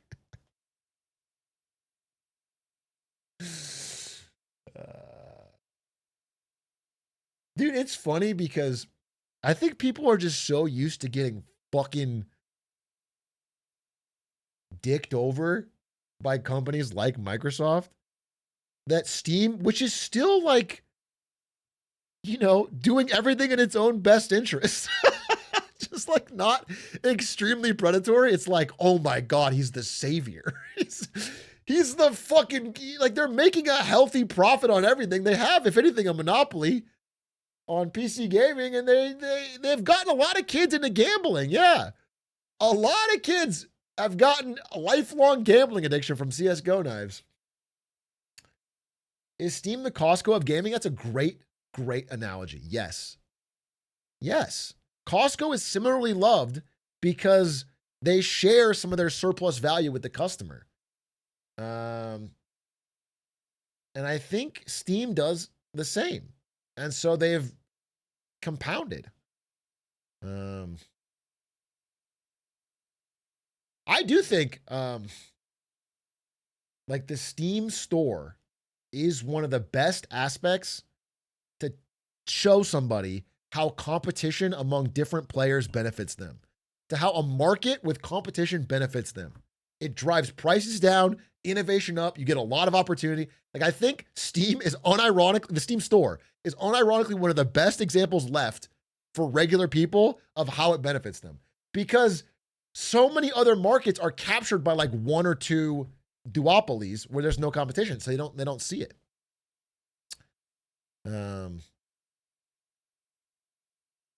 But I wish their cut was smaller. I think Steam's cut is too high. I've always said that. I always believe that. I think YouTube's cut is too high. I think Steam's cut is too high. But at the very least, because of the cut, they are hands off. They're hands off and they let it actually compete. And that's enough to allow like a really good market environment. What would you say is a good cut? I'd say like 10 to 15, to be quite honest. That's what I would feel is more fair. I think more than 15 is actually kind of crazy, but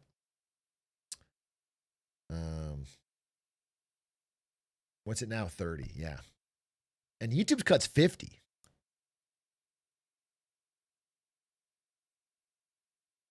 I'm not big on the cut either, but the amount of shit you get for free as a developer on Steam is crazy. Yeah, again, it's not a bad deal. It's just like, I think right in the realm of predatory.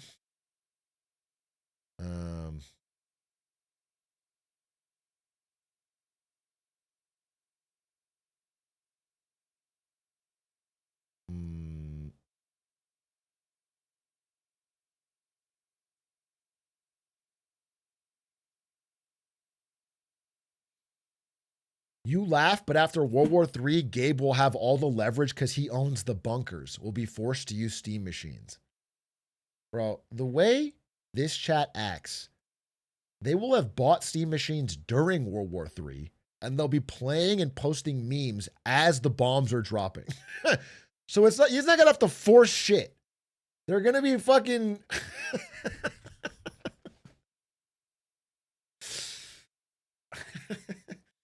they are going to be getting kill streaks in a Call of Duty they hate, dropping nukes in the game while they see nukes dropping outside and saying LOL and taking a fucking screenshot of it. Okay? So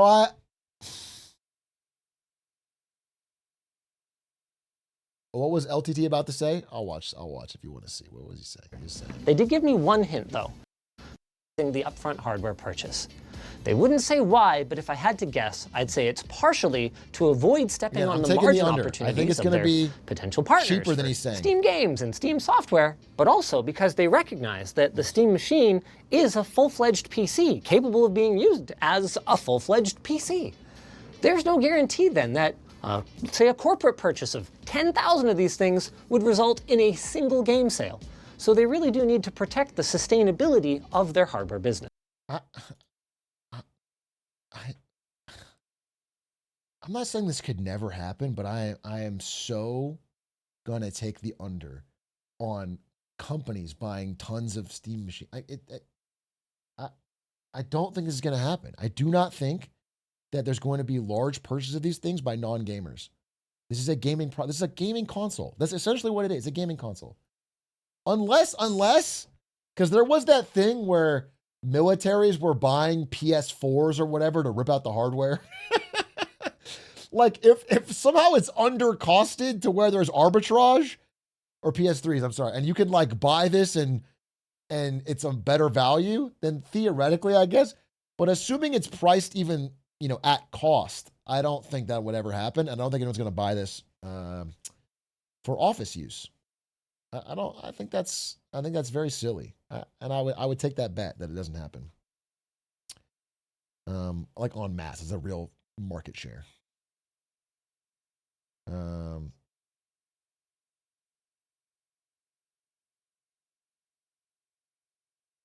How does the Gabe Cube run QuickBooks? I mean, you could, as they said, you could dual boot or whatever, but I'm just saying, why wouldn't you get a fucking Dell for your office to run QuickBooks then? Because you want your account to be able to fucking boot up blueprints on the side. It doesn't. It's stupid.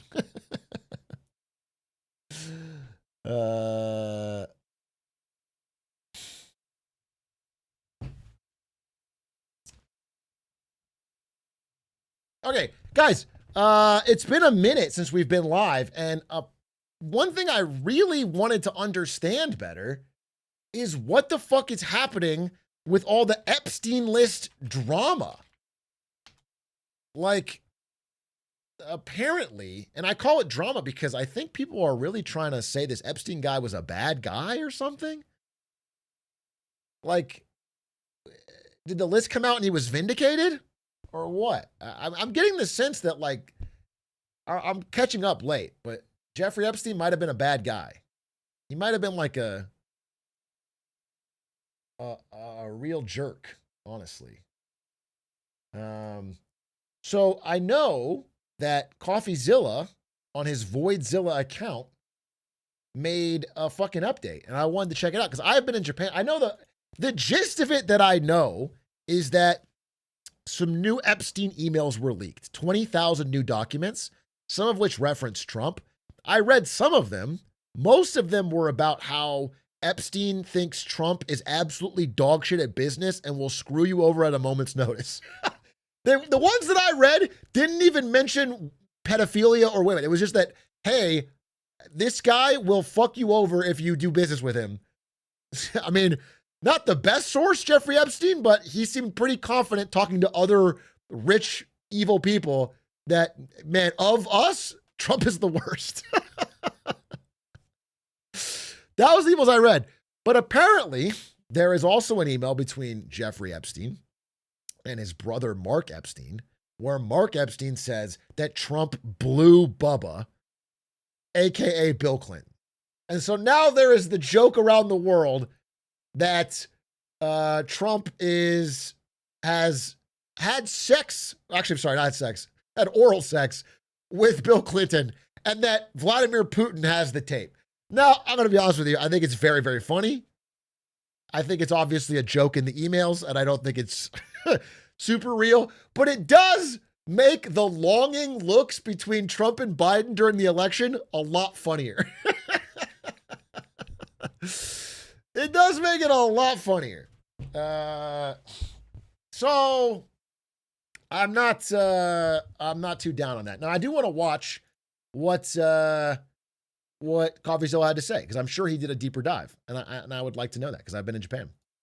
Today we're talking about the 20,000 Epstein files that got released. It's a complicated picture involving a lot of powerful people, but let me just say right up front, this is an ongoing story. There's a lot that's going to be released in the coming days, so just understand we're going to do our best to explain what has been happening, because this story has been full of twists and turns. It starts with the Democrats releasing 3 emails from the Jeffrey Epstein estate. One says that the dog that hasn't barked is Trump.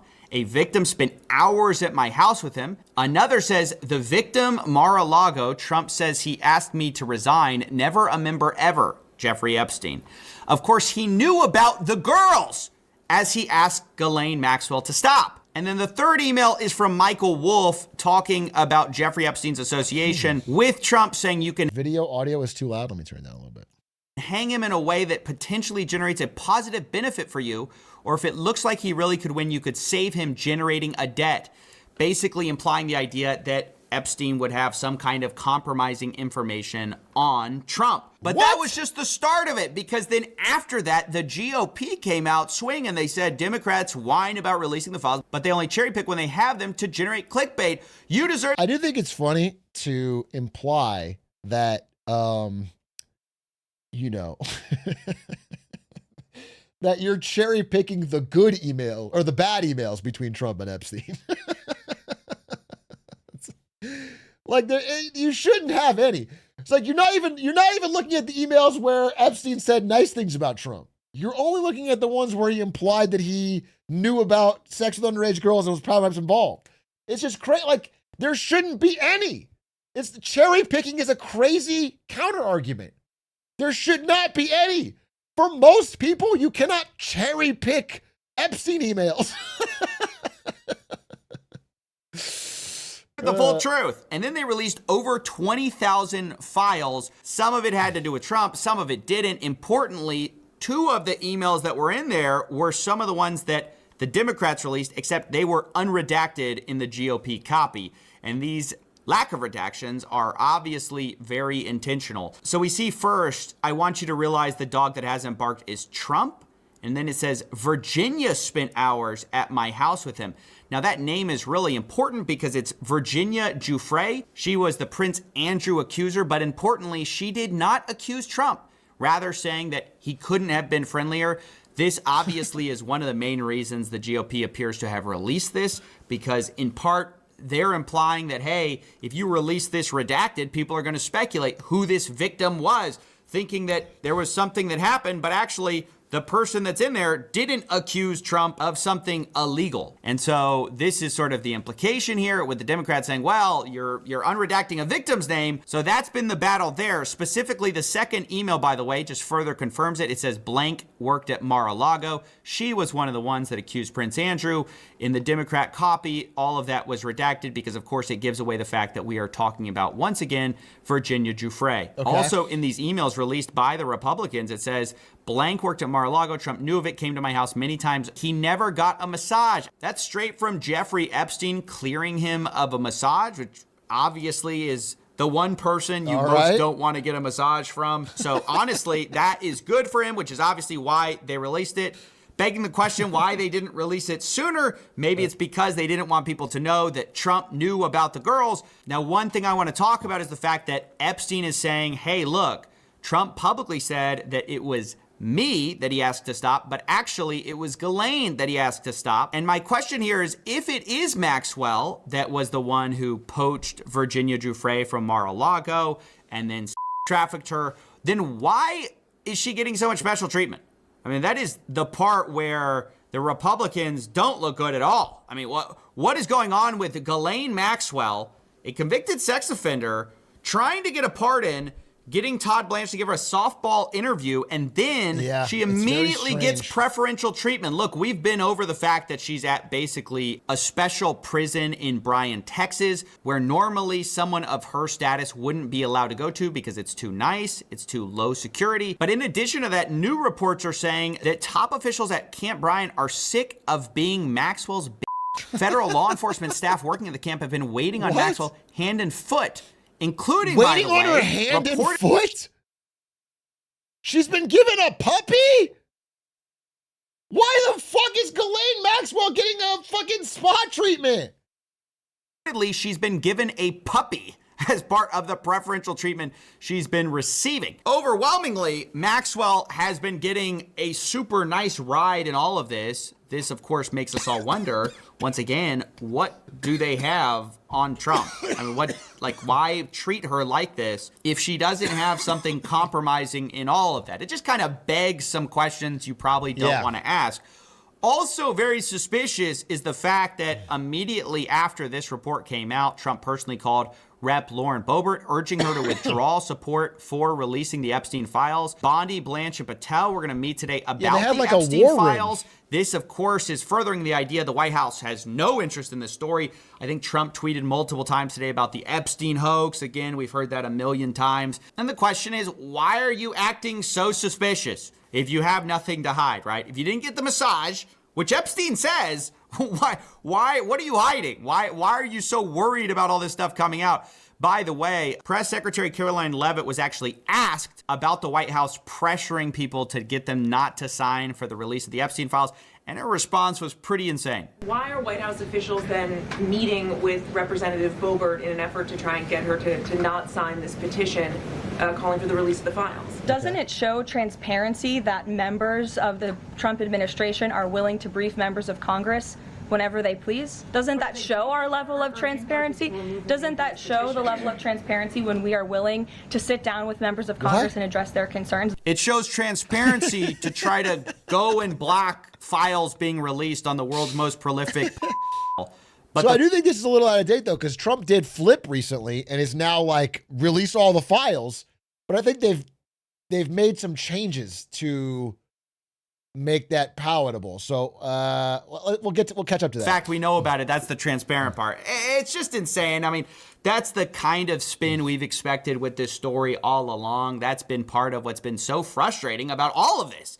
So look, I want to get back to this story because there's so many people involved here. We're just going to go through one by one. I mean, look, it's a lot more than just Trump. Wait, someone in chat said, I've been seeing TikTok fan edits of the files going crazy. What do you mean? You mean these files, like the 20,000 documents? Because the actual files aren't out yet. But if you got a link, that sounds very funny. Like one person that got kind of a weird stray in all of this was the fact that Epstein talked about Hillary doing naughties with Vince. Vince being Vince Foster, a White House counsel. There was a rumor about Clinton and Vince having some kind of affair, and then later Vince was found dead of suicide. And this is where we see Jeffrey Epstein and Michael Wolff's kind of symbiotic relationship. Michael Wolff is a journalist who has been prolific in all of this. Well, I struggle to call him a journalist, actually, because as what we'll find, he was more like a PR guy for Epstein. But yeah, I will say, from what I saw in the emails, Michael Wolff, the journalist, came off more as like the Epstein whisperer. He seemed like a guy who was like deeply, but not like in a journalist way, like a deeply buddy way with Epstein, joking with him, laughing with him, giving him advice. It was very weird, and not like hey, I need to get the story from you, because it would be worthwhile for a journalist to pursue talking to Epstein, but in a way where it was he was actually compromised. asking Epstein and using Epstein for a lot of access to information, because Michael Wolff actually told Jeffrey Epstein, hey, basically, I'm interviewing him this afternoon. Anything you think I should ask? And he's talking about Trump. Epstein replies, do you want to be provocative? Michael Wolff says, job is to get the hard ones in without being ejected from the room. What's the one that pierces? Wait, go back. Trump shuttle, Hawaiian tropic contest, mortgage on Mar-a-Lago, revenue of golf courses as income, total debt of all co's. Father bought chips in the casino to stave off bankruptcy. Yeah, so I read some of the other ones here, or a different email. I haven't read this email, but a lot of the emails are from Jeff, just basically saying that Trump lies about all of his income and, at least at the time, lies about all his money. I think Trump actually has billions now because of the meme coin scandal he pushed as president. But at the time, Jeffrey Epstein indicates in these emails that, like, Trump was, like, for example, if there's the Trump Hotel, Trump didn't actually own that. He would just lease his name to it for 2% of the revenue. But then he would list the entire revenue of the hotel as his income to pretend to be vastly richer than he was. That was the art of the deal that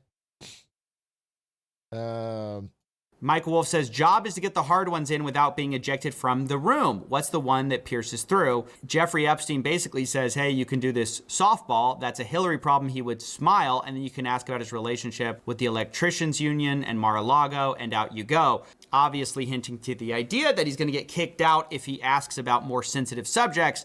Michael Wolff asks about, hey, what's up with Foster? And then he describes what that's all about. And this brings us to Michael Wolff, who I want to spend a little bit of time here on. Although some of you may not know as much about him, you may be less interested in him. I think he's one of sort of the worst looking people in all of this. Actually, after... That's not very nice. Although he's one of...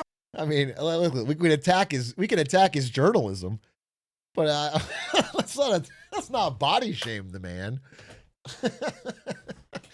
Yeah, sort of the worst looking not... people in all of this. Actually, after reading these emails, he may be the most disgusting person that comes out of that, and that's saying a lot given what's in here. But I want to just show you this because actually the Democrats initially released was this idea was that Michael Wolff and Epstein were basically planning how to respond to Epstein being brought. Dude, someone said Jeffrey Epstein has so many typos. I bet he was drunk.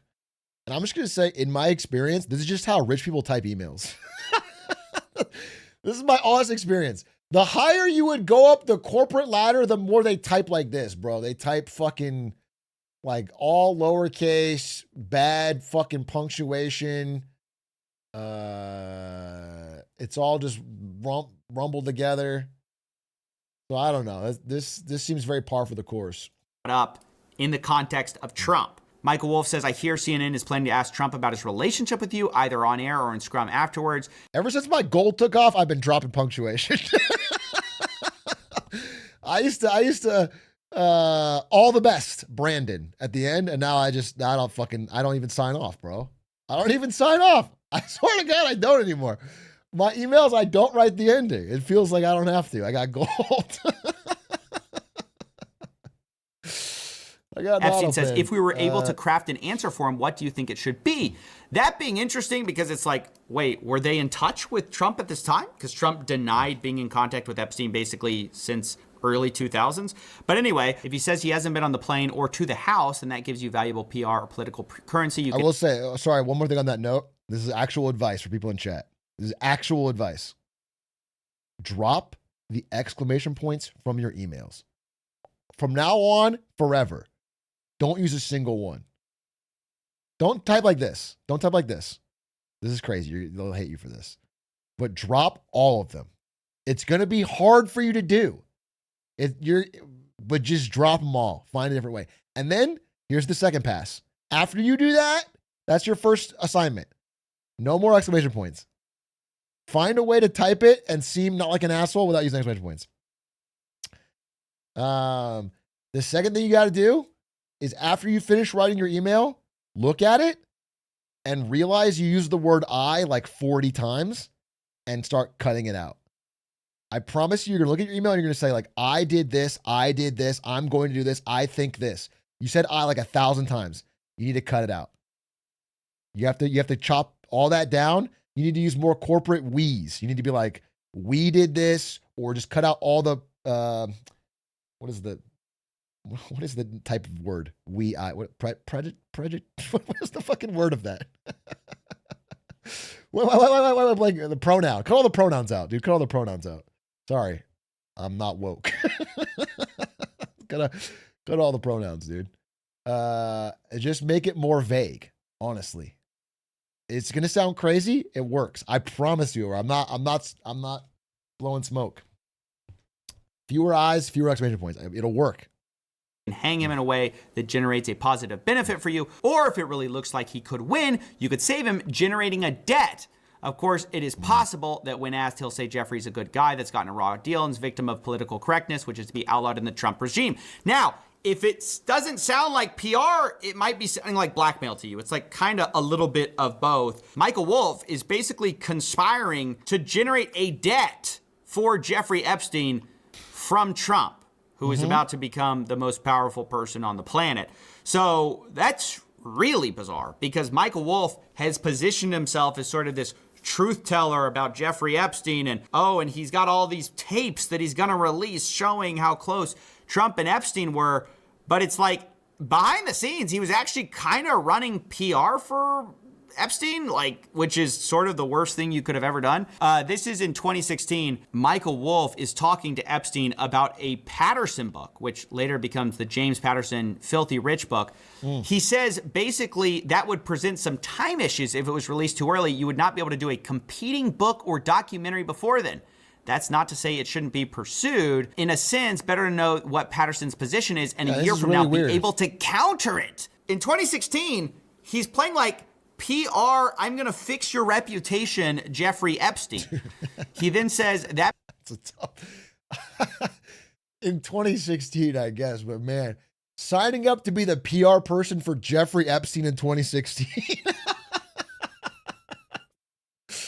That's a tough job. You don't know what you're getting into, I think. I think you've picked a very difficult task. I would not buy stock. Getting in on the ground floor. That being said, if you need an immediate counter to the book, I believe Trump offers an ideal opportunity. It's a chance to make the story about something other than you while at the same time letting you frame your own story. Also, becoming an anti-Trump voice gives you a certain political cover, which you decidedly don't have now. And so again, we get the idea of him kind of scheming to get Epstein cover, which is so bad because now Michael Wolff is like, oh, we're the guy exposing Trump's connections to Epstein. It's like, buddy, what are your connections to Epstein? But also, that doesn't...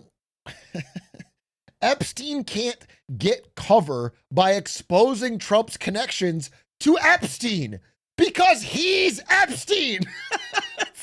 That's not a good defense. You can't be like, listen, I might be disgraced pedophile Jeffrey Epstein, but Trump hung out with Jeffrey Epstein. Trump was on the island. Whose island? Mine. Jeffrey Epstein. It's crazy. It's not a real, what is dog shit strategy? We have later them discussing a lawsuit against Epstein and Donald Trump with a woman claiming that she was raped. Michael Wolff responds, well, I guess if there's anyone who can wave this away, it's Donald. Let me know if there's anything I can do. Again, why are you trying to do something for a man accused of these things? It really seems like Michael Wolff was kind of running cover here. Now, I also want to talk about the Prince Andrew Trump scandal that appears to have been brewing here, or at least is implied in the emails. You may see some people say that Epstein met Trump and Prince Andrew back in 2019, which of course would be well after Trump said they had no contact, which would be bad news for Trump. In fact, there's a few things in here which suggest that Epstein had contact with Trump. Of course, we don't know for sure. I'll just present you the evidence we do have. So this is back in 2019, June 3rd. They're talking about London real estate, about how financials are going to leave. Then Epstein says, once they are gone, the monarchy is dependable, saying Prince Andrew and Trump today, too funny. And this is actually the same day that Trump and Andrew are spotted in London, of course, meeting together. Jeffrey Epstein says, recall Prince Andrew's accuser came out of Mar-a-Lago, Virginia Giuffre. Then we have a sender that's blacked out, but I think there's strong evidence that it's Steve Bannon, by the way, just to give you some context. They say, can't believe nobody is making you the connective tissue. So the connective tissue between these two being Epstein. And then Epstein replies, F&B only. Now later, Jeffrey Epstein says, report from London. Donald now thinks he's king. Ivanka a princess. He doesn't need advisors. Bannon says, yep, London trip not good. He had a gleam in his eye. Of course, this hinting at the idea that Epstein was there. He got a report from London, if he's talking about Prince Andrew and Trump, or that's how people are coming to that conclusion at least. And then we have the thread that makes us know this is Steve Bannon, which is he gives a link where it says Steve Bannon believes Trump obstructed justice. Michael Wolff says, he says, BBC crushed him. He should give it up. The book is going to be a stiff. I don't know if he senses that. Epstein replies, unfortunately, I do know his comments have encouraged some to look to you for answers. This all being about an article about Steve Bannon, obviously. And then Steve Bannon says, Burke says, I have zero to worry about. Now, if you don't know who Burke is, he's a lawyer who previously defended Steve Bannon. Epstein then replies, good but unnecessary. Should I call Michael Wolff? Bannon says, what are you going to say to him? He's a wild animal caught in a trap. Epstein says, catch his breath. Bannon says, tell him to lay off me. It's both not working and not helping. Okay. Done. Again, this is all in the context of Michael Wolff talking about Steve Bannon, and then he says, hey, tell him to back off. This is furthering the idea that Epstein, Bannon, Michael Wolff, they all had a close relationship, which is mostly public knowledge, but we see exactly how close. Now, in addition to this, I also wanted to note this very strange... Dude, it's going to be strange in the year 2036 when we're reading the fucking leaked Discord logs of whoever the fucking president is. President Barron Trump. And it's like fucking CoffeeZilla's son going down here to... So he said Omega Dance. And then posted fucking I'm Eepy 14 times. Interaction between these two, where Epstein sends a news article about George Nader being basically caught up in some child pornography charges. And then Bannon says, not cool. Epstein, mandatory minimum 15. Bannon says, MBZ must have coughed him up. How did he get extradited? Could have stayed in UAE forever. Epstein says he was not extradited. He was duped. Bannon, WTF. Epstein, there is his bail hearing today, currently in Brooklyn. Doesn't look good. Pre-trial detention. Now, bro, sending emails that are this short pisses me off. Include more in each email or use a text message. Now, I personally found it strange that they were so concerned about the fate of someone caught up in such horrible charges. We'll also talk about the Thanksgiving message. This one got a lot of attention, which is that Epstein was going to Thanksgiving and he was asked, where are you having Thanksgiving? He says, Eva. This lady, Faith Cates, replies, he's such a snooze. Who else is down there? He replies, David Fizzle, Hansen, Trump. And once again, Trump claims that he was not in contact with Jeffrey Epstein after the early 2000s. He said, hey, I cut him off. I realized he was a bad guy. And if Epstein's having Thanksgiving with him, that's obviously a problem. Now, I don't have any public confirmation for that outside of these emails, which are basically talking about it, implying it. Once again, the same is true of Prince Andrew. Do you actually think these emails are about him actually seeing them, or is he just reporting on it? It's kind of hard to know, but I just want you to know what's out there. You also should know about the foreign governments that Epstein was working with. In one email, you have Jeffrey Epstein talking about advising a Russian ambassador. He says, Churkin was great. He understood Trump after our conversations. It's not complex. And Churkin was a Russian ambassador at the time until he died. And then you also have Israel. How did he die? Public reports about Israel being implicated with Epstein. how spies stayed with him at How the many people time. have died in this story? And some of them even met at Epstein's house. And then you also have some emails between Epstein and a UAE royal, a sultan. So Epstein was rubbing shoulders with the top cream of the crop of our society. I mean, I don't think that should come as a shock. We should also probably talk about Larry Summers. He was in an article, Mogul. I fucking knew Ludwig was involved. God damn it, Ludwig. God damn it. Oh, shit. Oh, shit. Fucking Lud, dude. We let it go. Someone said we let it go the first time. Ludwig, you get one. You get one because you made, what's that video? You made the how I accidentally, you did a subathon. Yeah, you did a subathon. You get one for the subathon. Owner gives Harvard more than money. And then he is in emails with Larry Summers. Wait, did Ludwig win PogChamps? I thought in my mind he didn't. Did he win PogChamps?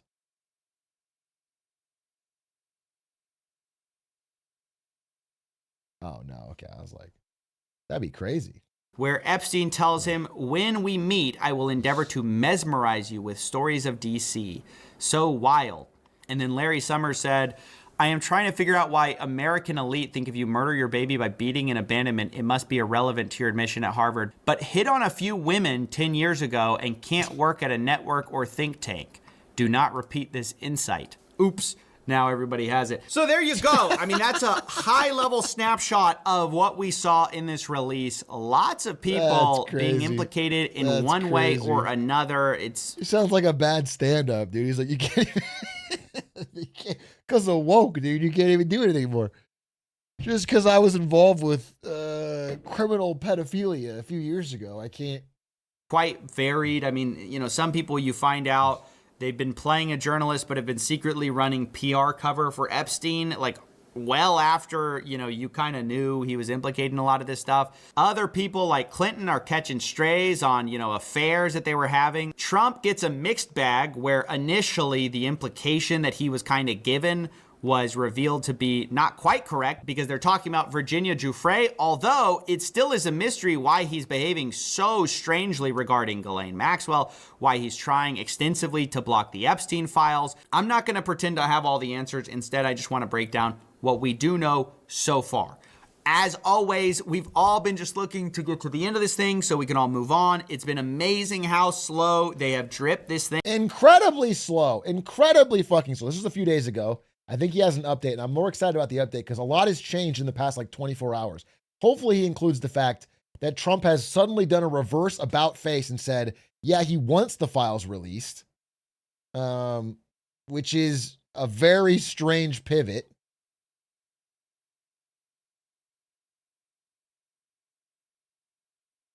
But I'll see if he's got that in his update. And then there's the Bubba stuff. And then also, like, do I have this? Where's like bookmarks? Dude, this was funny. Yeah, okay. So he didn't mention the email that I want to talk about, which is the one where Epstein said, I have met some very bad people in my life. None as bad as Trump. Not one decent cell in his body. Just like, from Epstein, that's crazy. That's fucking crazy. And then on the same day, Trump's fucking truth socialing that it's a Jeffrey Epstein hoax and it's all a deflection. And there should be no deflections to Epstein. The Republicans should only focus on opening up our country and telling everybody not to get involved. And now, in the past few days, he's flipped completely. He went 100% 180, and now he's back to release the files, which means something has changed behind the scenes. So it would be good to get to the bottom of that. I wonder if CoffeeZilla has some motion on that. Yeah, he got in a fight with Marjorie Taylor Greene and came up with, I think, his most washed statement yet. Does anyone have a link to that True Social? He called her Marjorie Taylor Brown because grass gets brown when it rots.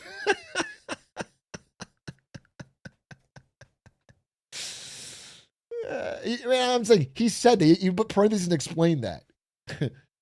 That's washed behavior, dude. That nobody who made Sleepy Joe would make Marjorie Taylor Brown. It was the big news everywhere except for Fox.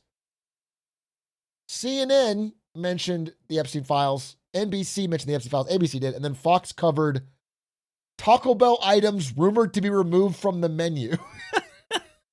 Which honestly may be even bigger news because losing the 7-layer burrito is a fucking national disaster. It's a fucking national disaster. The source, by the way, verified Taco Bell employee on Reddit.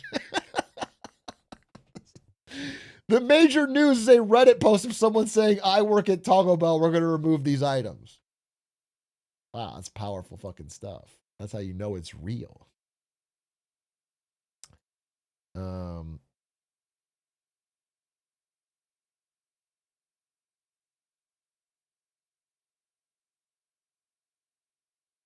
Where the fuck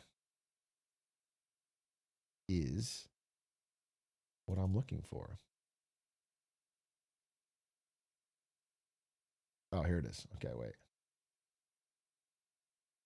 Trump woke up stressing about Marjorie Taylor Greene and gave her a new nickname. Yeah, here's the fucking lightweight Congresswoman Marjorie Taylor Brown. Green grass turns brown when it begins to rot. Betrayed the entire Republican Party when she turned left. Performed poorly on The Pathetic View and became the rhino that we all know she always was. Just another fake politician, no different than Rand Paul Jr., Thomas Massey, who got caught being a full-fledged Republican in name-only rhino, Make America Great Again. It's just wild because if you look at Marjorie Taylor Greene's account or video about what she's saying, she is like glazing Trump 99% of it. It's her saying, I have always voted MAGA. I've always been behind this movement. I have voted with Trump on almost everything, but he's being weird about the Epstein files. That's literally what, I'm not kidding. That's literally what she said. She said, the only thing that I'm breaking with him on is I would like to get these files released. So it's a little bit strange. But let's see what the update was from CoffeeZilla, because he is a great source on this. Epstein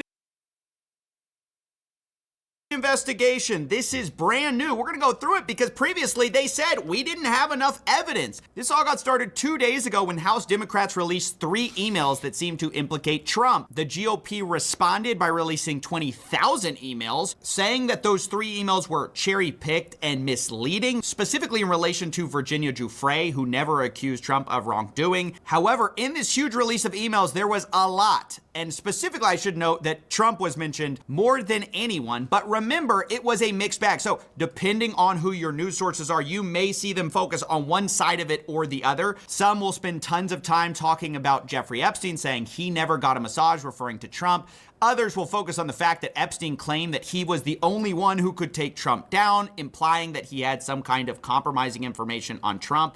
I will remind you that these files went way beyond just Trump. Some people like Michael Wolff came off terrible, like they were plotting to blackmail people. They were running PR for Jeffrey Epstein. Others like Bannon seemed to be much closer than we previously knew. This went to the highest halls of power, and we talked about some of the governments that were even involved. But today I just want to focus on everything that led up to now there being an investigation into the Epstein files. Because previously, the DOJ has said there was no evidence to do this, which is what's really weird about all of this. Remember the flip-flopping that's been going on over and over. I'm going to put a few clips here just to show you how much things have changed over the days, weeks, and months leading up to this. You say that the FBI has Epstein's list. They're sitting on it. Why is the FBI protecting the greatest in human history?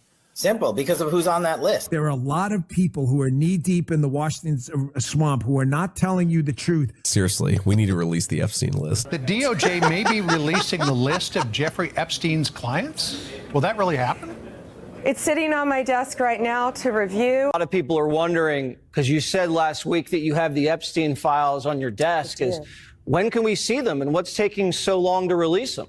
Breaking news right now, you're going to see some Epstein information being released. I'm not going to withhold information from the American public ever, but I'm also not going to rush to get it out there in a format in which they can't rely on it. Overnight, the FBI and Justice Department releasing 11 hours of footage they say helps confirm notorious financier Jeffrey Epstein died by suicide in his Manhattan jail cell in 2019. But perhaps the biggest bombshell, investigators say they found no incriminating client list of Epstein's, no credible evidence that Epstein blackmailed prominent individuals, and no evidence that could predicate an investigation against uncharged third parties. That's right. First, it was a Democrat cover-up. Then they reviewed the files. They found Trump's name in a few of them. Then they said it was a Democrat hoax. They said there's nothing to release here. Jeffrey Epstein was a soul trafficker to himself. Wow. And they released a memo basically saying there's nothing to see here. They said specifically, we did not uncover evidence that could predicate an investigation against uncharged third parties, and that it did not expose any additional third parties to allegations of illegal wrongdoing. Dude, this incredibly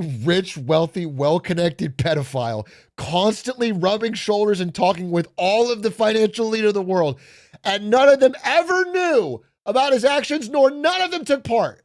His island and his fucking trafficking was entirely for himself. It's fucking insane. But the truth is insane, I guess. This is exactly what happened. And yet now we are investigating people. Guy. So what has flip-flopped us yet again? Well, after this email release, the president has been acting really weird. First, he personally called Rep. Lauren Boebert, urging her to withdraw support for a bill releasing the Epstein files.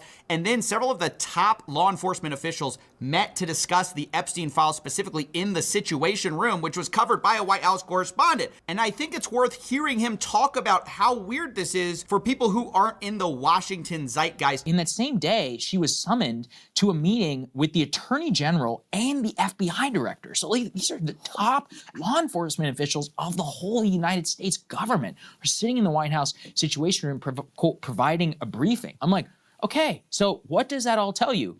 You've got very sensitive information that being briefed here to a member of Congress, presumably, with a security clearance.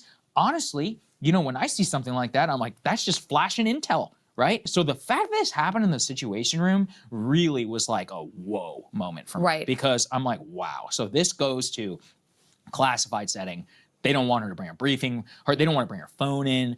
Presumably, she probably didn't have any staff that were allowed in there. This is like clearance to the max. Yeah. So this wasn't an ordinary reaction. I mean, they were taking it very seriously. And the fallout to all of this was Donald Trump today saying he will be asking AG Pam Bondi and the Department of Justice to investigate Jeffrey Epstein's involvement and relationship with Bill Clinton, Larry Summers, Reid Hoffman, JP Morgan Chase, and many other people and institutions to determine what was going on. I'm sorry, wait, did he... Does he think JP Morgan and Chase are two separate people? Or that JP Morgan Chase is a real person who's alive and not... JP Morgan Chase has been dead for a long fucking time. Is it, JP Morgan as a person and Chase?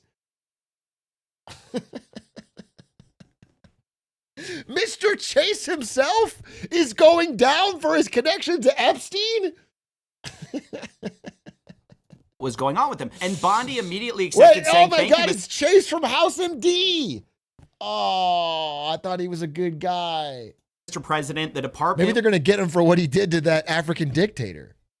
Maybe that's what he's going down for. Will pursue this with urgency and integrity. But notably, all these people are sort of Democrats. So there don't seem to be any Republicans mentioned here, which makes sense given that Trump's initial statement calls it still an Epstein hoax involving Democrats, not Republicans. So it seems clear that they're not going to go after their own. Instead, they're going to go after Democrats only, which again is weird because they previously said they did not have evidence to do any of that. They said they didn't have evidence to investigate anyone, Democrat or Republican. And when people didn't buy that and said, well, clearly there's something here and you guys are hiding it, they go, okay, well, we're only going to investigate one side of it, which I don't think is going to appease anyone, especially given that these emails that we just saw crossed the spectrum, once again, as we knew, and heavily involved Trump, despite the fact that some of them were good for him, some of them were bad for him. There's just no basis to just investigate one side of the political spectrum here, and especially given that previously y'all said that there was nothing, there was no evidence. What's the evidence now to justify an investigation? Well, I'll give you one theory, although to be clear, it's impossible to know. Maybe this is just vindictive, but take the context for a second that we are about to have the House order the release of the Epstein files. Well, if the DOJ has an ongoing investigation, suddenly they can say, hey, we can't release all the files to you because there's information here that's part of an ongoing investigation, so we have to hold that back. So it's very worrisome that on the eve of these Epstein files being released by the DOJ, suddenly they have this investigation, which might mean that they can't release them. It's honestly all so corrupt, and all of us are just wanting everyone to be investigated in all of this, or at the minimum, some transparency, which it seems like we're never going to get.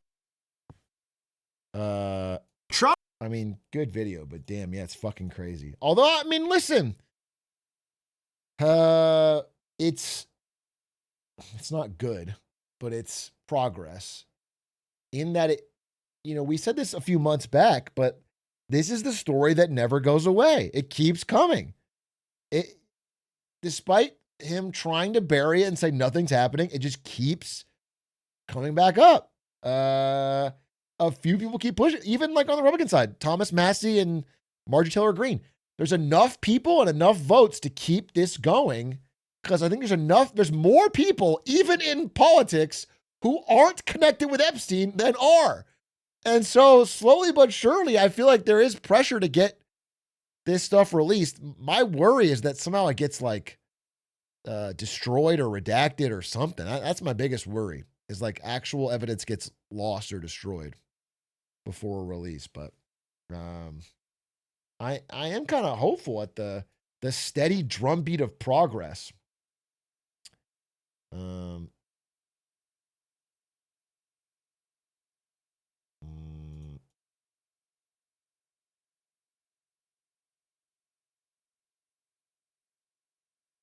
What is this?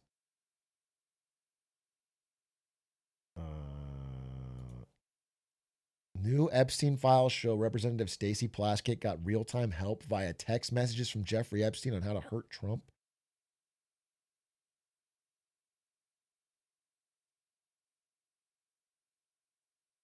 Like what? Like scrolling through. Rona? Cohen brought up Rona? Corona? Everyone had his number? Apparently, bro. He was popular.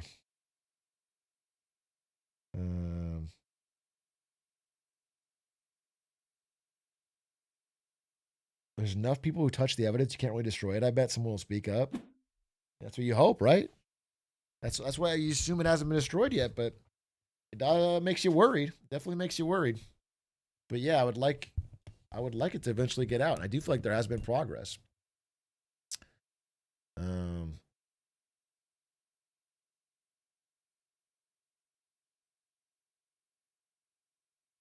They're going to release an old nail file set of Epstein's and say, what? You said he was grooming and here's the files to prove it. One of the dumbest things I've ever seen in my chat. One of the dumbest things I've ever seen in my chat. I wouldn't rule it out, though. They might try it. They're trying everything. They're throwing everything. They're throwing everything at the wall. I mean, when you really think about it, it's fucking crazy to say there was no list. There's no third party. He acted alone. Oh, wait, we're sorry. Except for these 6 prominent Democrats. Now that everyone is demanding the list get released, actually there was a list and it has only 6 people. Nobody more and nothing else. It's just, hey, Fistrom, thank you for the gifted. Were you on Trash Taste? No, I didn't go on Trash Taste. I was on the Trash Taste set. And Trash Taste, or Connor and Chris Broad came on the lemonade stand. Thank you for the gifties, Fistrom. I appreciate it.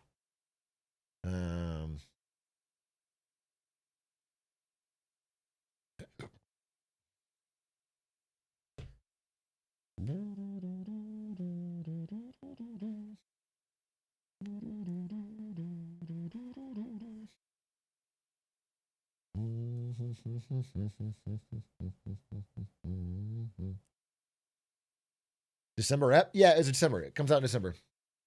The Connor episode comes out on Christmas. We pre-recorded it for our Christmas release. The only problem is I talked about something that would be time sensitive. I talked in the episode about how they're re-releasing Vine, and I realized by the time that episode comes out, it's probably going to be dead again.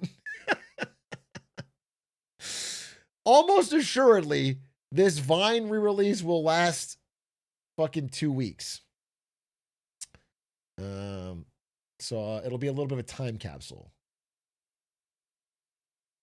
It'll be a big of a time capsule. At the end of the LS episode, they said they're going to keep the guest secret and you keep leaking it. Sue me, bro. Fucking sue me. Yeah. I like people to know the truth, okay? I don't like want to hide things in files that need fucking decades to be released. I want to just tell people what's going on. Okay? Benjamin, thank you for the prime. Benjamin, thank you for the prime. Release the list is what I say. Release the fucking list.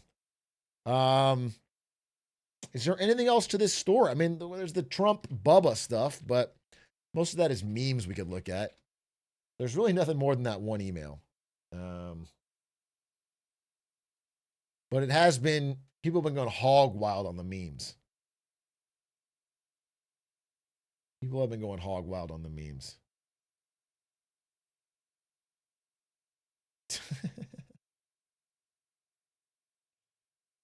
Did you see this one? What's this?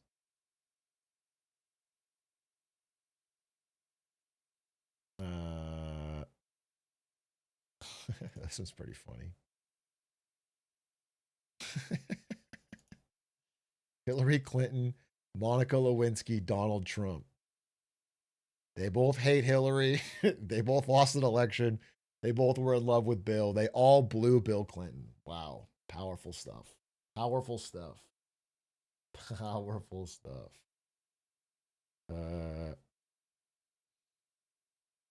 Bitcoin tanking is a bright light in this dark time. Well, there's a couple bright lights. MicroStrategy's doing poorly. Bitcoin down. We got the Steam Machine coming out. Streams are back.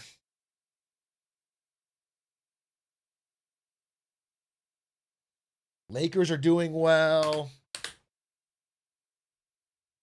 Trump's polling's pretty poor. Gold's still up.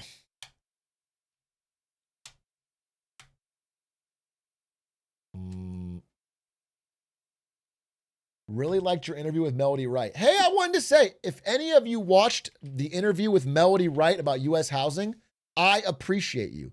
I thought that video, just because it was so long, would be a 10 out of 10. And I was totally fine to do that because it was interesting to me. But instead, that video got 300K views in a day. Did incredibly fucking well. And then Melody Wright reached out to me and said she's never had so many notifications on her Substack ever. I think she got her highest single day subs or whatever. And so she was stoked and the responses were good. And I'm trying to interview this guy, Mike Green, another Substack that I read, and she emailed him and put in a good word for me.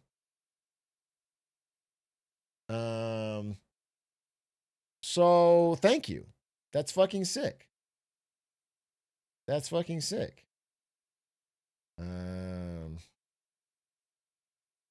But look, this is what actually happened, dude. Because Mike Green talks a lot about passive investing and 401ks and how they've inflated the market. I've done videos on it before, but it's based on his work. And the redemptions are up. People are taking hardship withdrawals from their 401k. which is a sign that passive inflow might reverse. So I wanted to hear what Mike Green had to say. So I did a long shot. I was like, hey, can I interview you? And I mentioned Steve Eisman and Melody. Maybe she can vouch.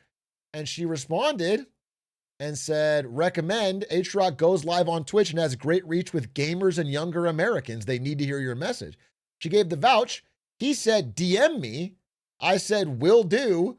But then he's not following me, so I can't DM him. And so I don't know what the fuck to do. So I told Melody, and she in our DMs, and she sent him an email because she knows him. So that's networking, baby. So I think we'll get this figured out. Get verified? I'm not giving fucking Elon Musk a damn dollar. But anyway, I think that'll be a really good interview. We're also interviewing Graham Plattner this week. I had to reschedule it from today, but should be this week. And I'm very excited to interview him. And learn more about what's going on in Maine. Are you going to ask about the tattoo? Yeah, it's going to be my first question. I'm probably going to ask him straight up. Yeah, I'm probably going to ask him, listen, bro, I've heard a lot about the controversy, and I don't know if I can vote for you because I've heard you're a Redditor. And I can't fucking vote for a Redditor.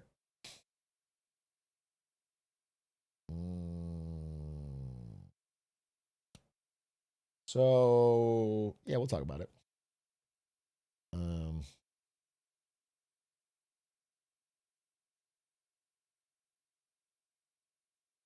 I'm wondering what you're expecting from BLS statistics later this week. I thought the BLS is not releasing statistics. They didn't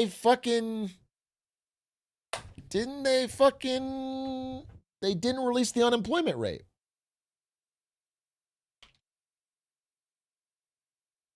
But I thought it was also not releasing this month. Am I wrong? Or are they actually doing it? BLS was no release.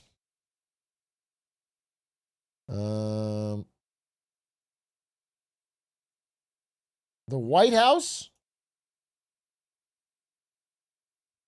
said the October jobs report would likely never publish, is now changing its tune and saying they will release it. It'll be partially released on... Oh, interesting. I don't trust these fucking numbers, bro. The reason they weren't going to release them is because they're fucking bad. So if they come out, I'm very worried they're going to be fucking massaged. Yeah, it's a very unreliable narrator, the White House.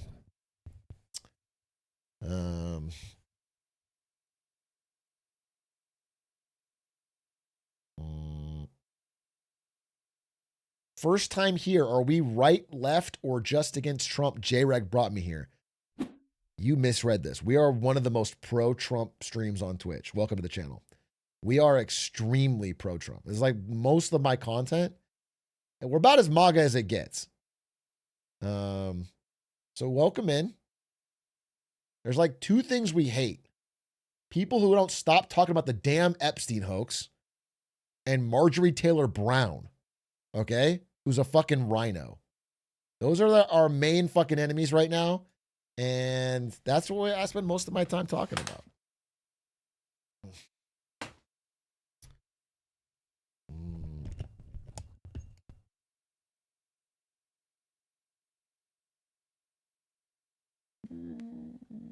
Please, some of them can't read your sarcasm. Oh no. Oh no. I might lose a viewer that can't read sarcasm. They're going to love my content. They're going to love it. Also, what sarcasm? I'm being dead serious.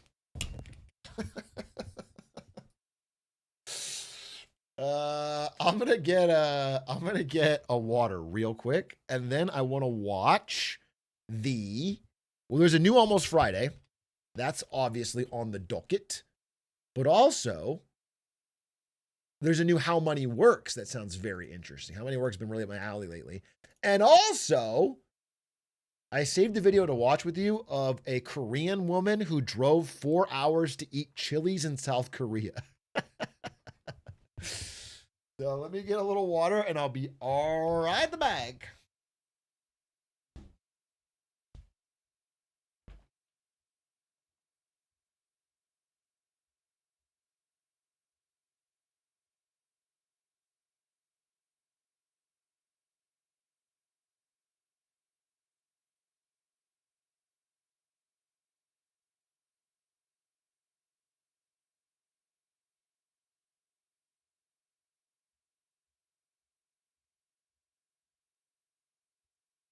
Don't ever say it's over if I'm dreaming. Something that I'm feeling. Ba-na-na-na-na. Ready to go far, I'm star walking. I'm stuck in my head. I watched a lot of faker fan cams when I was on fucking YouTube Shorts on the plane. Back from Japan. I watched like a lot of League of Legends content. And this song stuck in my head. What a banger, dude.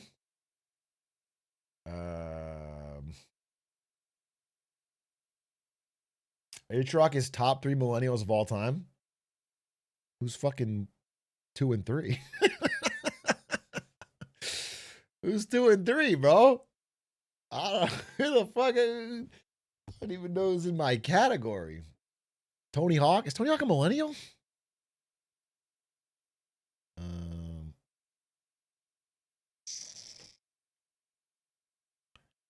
Tony Hawk can't be a millennial. Tony Hawk's 57. Tony Hawk's not a goddamn millennial, bro. Tony Hawk Tua, maybe.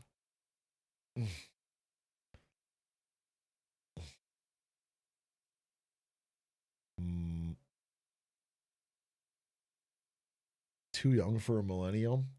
Hey, Big A, I missed you so much, and I apologize for missing the first half of the stream, but I was wondering if you talked about the Gen Z revolt in Mexico yet. I haven't talked about it, but I talked about it with Ari's family.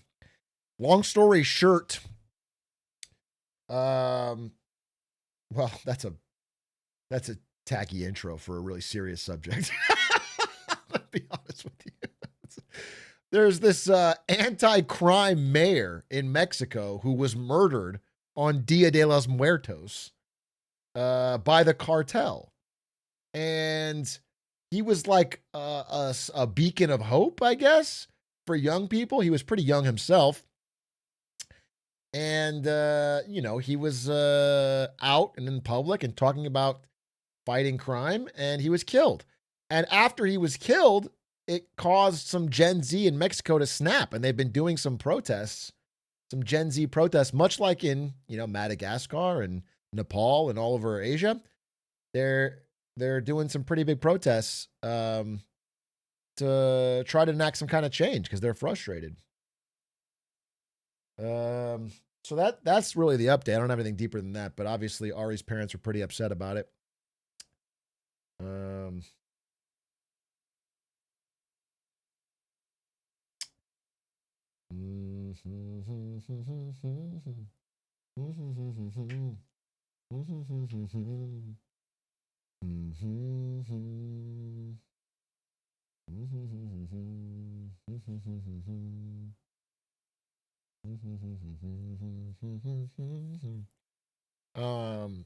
People were saying it's psyoped or astroturfed. I think you have really suspect sources, man. I think you guys get your news from very strange places. There are some very genuine fucking protests, bro. People are very upset. Anyway, I don't want to talk about that too much more. I would like to talk about this fucking video from How Money Works.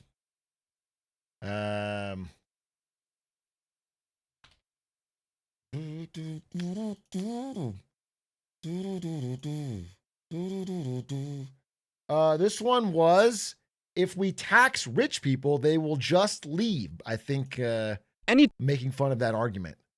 And let's see. time the idea of effective taxation is being discussed, there is one counter-argument that comes up more often than any other. Record number of millionaires are expected to relocate internationally this year. 800,000 New Yorkers are prepared to leave the city. An estimated 60. I don't know what he's going to say, but I'll already tell you this. From what I've seen, we talked about this on Lemonade Stand. It wasn't about the higher taxes in the UK. It was about the declining quality of life. It's like millionaires start fleeing once they've already sucked a place dry. Once the place becomes more dangerous and destitute, they just fucking move on. And it's not whether or not they're taxed. You know, there's like higher tax places where they'll still stay, like, you know, like Norway, for example. But yeah, I think that is what I've understood. I'm not saying there's no limit to it, but 800,000 New Yorkers are prepared to leave the city. An estimated 16,500 very rich people will leave this country this year. Yeah, that's right. If we try to tax rich people, they are just going to leave, taking with them their money, their jobs, and their businesses. Ironically, if all the rich people leave, then we won't even get the taxes they were paying, which means that by trying to increase revenue, we might actually end up shrinking it. Capital flight or tax flight has become a massive focus around the world once again, particularly in the UK and now in the newly formed Socialist People's Republic of New York City, because they are at risk of losing the very individuals that shaped their economies into what they are today. Headlines have been flooded with high-profile people either leaving or threatening to leave these places and go somewhere more accommodating like Miami, Dubai, Singapore, or Switzerland. But the question is, would that actually be such a bad thing? Can't decide whether to leave the state or the country. Time to move on and leave the state of California permanently, and we're going to go to Florida. Making a big move, he's heading to Miami, or at least has been there for quite some time, and it comes with an added bonus. Dude, the Jeff Bezos one is so funny because they asked him point blank, is this about taxes? And he's like, no, of course not. I just really want to be closer to my dad. Shut the fuck up, Jeff Bezos. You have 14 private planes and houses everywhere. You're obviously becoming a Miami resident so that when you sell 30 billion of Amazon stock, you're not paying the tax. It's what absurd. I can't believe they just let him get away with that answer. State income tax. Don, we're talking about Elon Musk moving from California to Texas. I'm leaving. Okay, then. That was always allowed. There's a theoretical concept in economics about the relationship between tax rates and actual tax revenue. If tax rates are very low, then naturally tax revenue will also be low because not many people are willingly going to send a check to the government. As rates increase, so does revenue, but only up to a point. Eventually, if you raise taxes any higher, it will actually result in lower overall revenue because business activity is disincentivized, or yes indeed, because people will move to somewhere else with lower taxes. Plotting out this relationship gives you what economists call the Laffer curve, named after Arthur Laffer, who popularized the idea during, well, you guessed it, the Reagan administration. Now, the idea itself is not inherently wrong, but it requires a lot of nuance, and without that, it's often used in really dumb ways to justify equally dumb fiscal policy. The first problem is mistaking exactly where on the graph most places exist. Pundits for lower taxes will say that we are on this side of the graph, which means that if only we lowered rates, it will stimulate more economic activity and actually result in higher total revenue, which can be used to fund government programs or pay down debt. It's a neat idea that you have probably heard a lot before, but it's not really backed up by most data. A 2017 study conducted on 27 OECD countries found that almost all of them were unsurprisingly on this side of the graph, where raising rates on top earners would simultaneously raise tax revenue. Out of all of the countries in the study, the biggest gap between the actual tax rate and revenue maximizing tax rate was in Mexico, Slovakia, and the United States. The big three! Now, the reason why this gap was so big was more than just simply the fact that we don't tax as much as most of our European counterparts, but we will get to that soon. For now, despite what you may have been told, the analysis overwhelmingly suggests that we are indeed on this side of the curve. Now, in the interest of fairness, the second mistake that people make by trying to read these lines is assuming that the one and only goal of tax policy is to milk the maximum possible amount of money out of people. The revenue maximizing tax rate and the optimum tax rate are not always the same thing. Lowering rates can be a good way to give average households a budgetary reprieve, or higher taxes can be used on vices to try to stem their use. But the biggest mistake of all is the assumption that most rich people choose their home by sorting low to high on a global tax database, and they are ready to jump ship the second the bill arrives. Yeah. The reality is a lot more nuanced than that, to put it generously. The 2024 Global Wealth Report by UBS found that European countries with higher tax rates generally had a higher rate of wealth growth over the last 15 years, even after including high net worth immigration. Globally, the countries with the highest median wealth per capita all generally had very high and progressive rates of taxation on income and consumption. Closer to home, people have been threatening to leave places like New York for decades now. And yet, even after adjusting for inflation, their millionaire populations are higher than they have ever been before. New Yorkers are going to flee. They're going to flee New York because of Zohran Mamdani. To my liberal friends who keep saying, well, tax rates don't matter, then why is it, Sean, that everybody is leaving New York? Don't you see what's happening even in New York City? They're running out of money. Why? Because the rich people are moving. New York's population of millionaire earners, that has nearly doubled since 2010. There are 34,000 New Yorkers making at least $1 million more. New York City is not even a particularly difficult place to not live in for tax purposes, because if you really wanted to, you could go and live in New Jersey and commute in every day. If you are particularly wealthy, you could do what a lot of hedge fund billionaires do and live in Miami and make sure not to spend more than 182 days a year in your New York holiday home. Extreme examples like this do happen, and they get a lot of attention from everybody when they do, because one side of the debate uses it to highlight how ultra-wealthy people dodge and skirt around laws so we should tax them more effectively, and the other side uses it to highlight how ultra-wealthy people dodge and skirt around laws so we shouldn't bother trying at all. This is what Logan Paul does with Puerto Rico. Both the Paul brothers.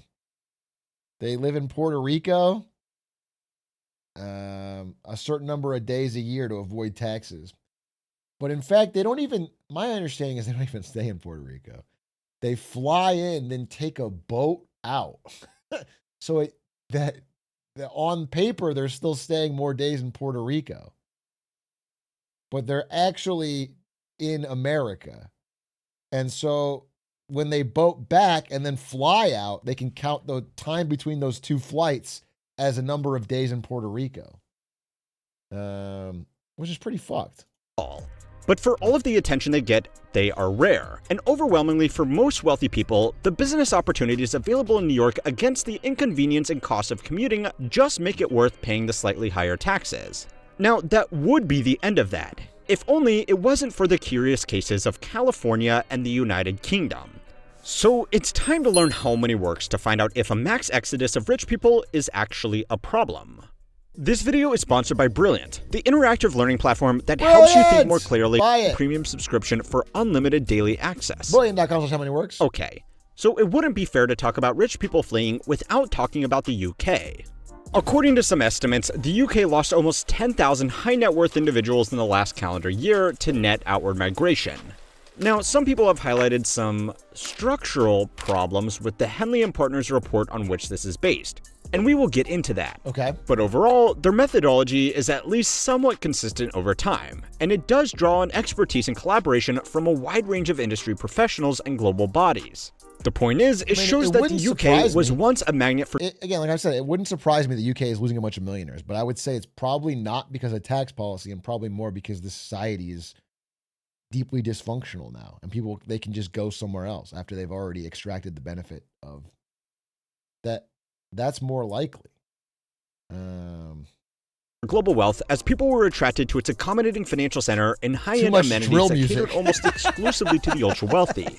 But over time, the country, and in particular the city of London, saw that these wealthy people were causing some problems. I made a video about this just 3 months ago, so I am not going to give you the whole spiel. But the cliff notes are, they drove up home prices, they turned the financial system into a laundry machine, and they didn't actually contribute that much to the economy relative to the concessions that were made to attract them. Yeah, sure, some global billionaires hired a lot of maids and service staff, but the average Brit probably wouldn't consider being a butler to Boris war crime ski an ideal economic outcome. Well, now, to be fair, there were higher skilled roles like financial services that developed around these wealthy individuals as well. But a 2022 paper found that a majority of this work was done offshore anyway, providing questionable benefits to the country. As policies were introduced to curtail money laundering and actually get something out of all the wealth that was being parked in London, these wealthy individuals did indeed start leaving. The exact numbers are up for debate, but wealthy people are moving out, primarily to places like Dubai that are becoming what London was 10 years ago. A low-tax money laundry with some Gucci stores stapled on. Wow. So yeah, millionaire exoduses do happen, but London is more of the exception that proves the rule. When a country was filled up to begin with by people just looking for the best deal for them and their money, then of course those are the same kind of people to move on just as quickly when a better deal becomes available. Competing in a race to the bottom to be the lowest bidder for a few thousand wealthy individuals looking to pay back as little as possible is a losing proposition. Yeah. Even if you win, your prize is a collection of people with no local attachment who by definition don't want to contribute. Yeah. But even while all of this was happening, the number of millionaires in the UK actually increased. This homegrown wealth is also much less likely to leave because, well, it's their home. Most people, even those with extremely high incomes, aren't going to leave their home cities, social networks, families, customs, and way of life over some tax savings. And that's assuming that they I feel like you have to be like 100 million plus to be like, I'll just live in private jet somewhere else around the world. Yeah, people have deep connection. Their business is deep. Everything's connected to where they live and grow. It's like a very elite class that could just jump countries. Would. On a small scale, we saw this play out over the last 5 years between California and Texas. Or I guess someone who's just like, really lonely and made some money on crypto. I guess if you're just in your room and you made a fucking 2 million on crypto or whatever, I guess you could jump around. That would also. Moving between states is easier than moving between countries. This enabled a lot of remote workers and entire businesses to shift from expensive, high-tax cities in California. No, Aiden's the exception, bro. Everybody makes fun of Aiden. I make fun of Aiden, but he did his research. He really wants to move. He's doing it the right way. Boring ass Aiden, bro. But he's doing it. I'm just sad. We were talking, bro. Me and Aiden did a lot of talking on this trip. I'm gonna miss him. I'll say it. I'm gonna miss Aiden. It's gonna be sad. He's gonna move to Sweden. I like hanging out with Aiden. He's my dog. It's sad. No, we're not gonna end LS. Honestly, we're gonna do more travel apps, probably like we did in Japan, but we're still gonna do the show. We're not gonna end it. And he's not leaving for another fucking year and a half, 2 years, honestly. So I'm sure it won't even last that long. Who knows? But I'm just gonna miss him in LA. He's fun to hang out with. Because here's the thing. I love LA. I know it sounds fucking crazy. Nobody believes me, but I do. I like the Lakers. I like the weather. I like everything about LA except for the traffic and the fucking. I like LA.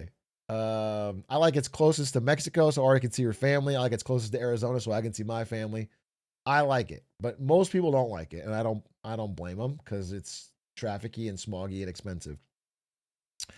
So I know in my heart that if I flash forward 5 years, all my friends in LA will slowly but surely settle down somewhere else. Like they're all gonna do it, and it's sad. It makes me sad.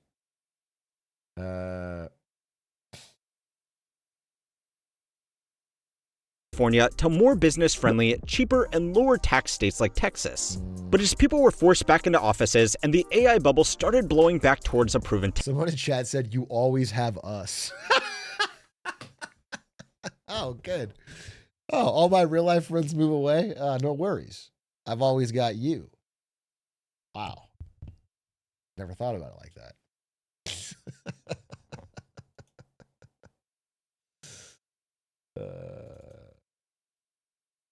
Tech hub, places like Austin are facing serious shocks in their housing market, which had boomed on the expectation that these temperamental tech workers would keep on coming forever. The channel Upton did a great on-the-ground video on this a few months ago, so I will leave a link to that in the description. A lot of wealth in an area is tied to that area itself, and even more comes from its institutions. In that 2017 study on the Laffer curve, America had the highest revenue maximizing tax rate out of all OECD countries because we have so many domestic industries that generate enormous fortunes. A wealthy American could renounce their citizenship and move overseas for lower taxes or more accommodating regulations. But almost nobody does it, because having unfettered access to Silicon Valley, Wall Street, American real estate, or our financial system is worth more to most wealthy people than some tax savings. The study's method found that we could set top marginal tax rates as high as 76%, and most people would just have to suck it up and pay it. Because leaving would... it's not like it's crazy. We've already done it. We did it before. We did it before, and it was remarkably successful. It wasn't crazy. It was so doable.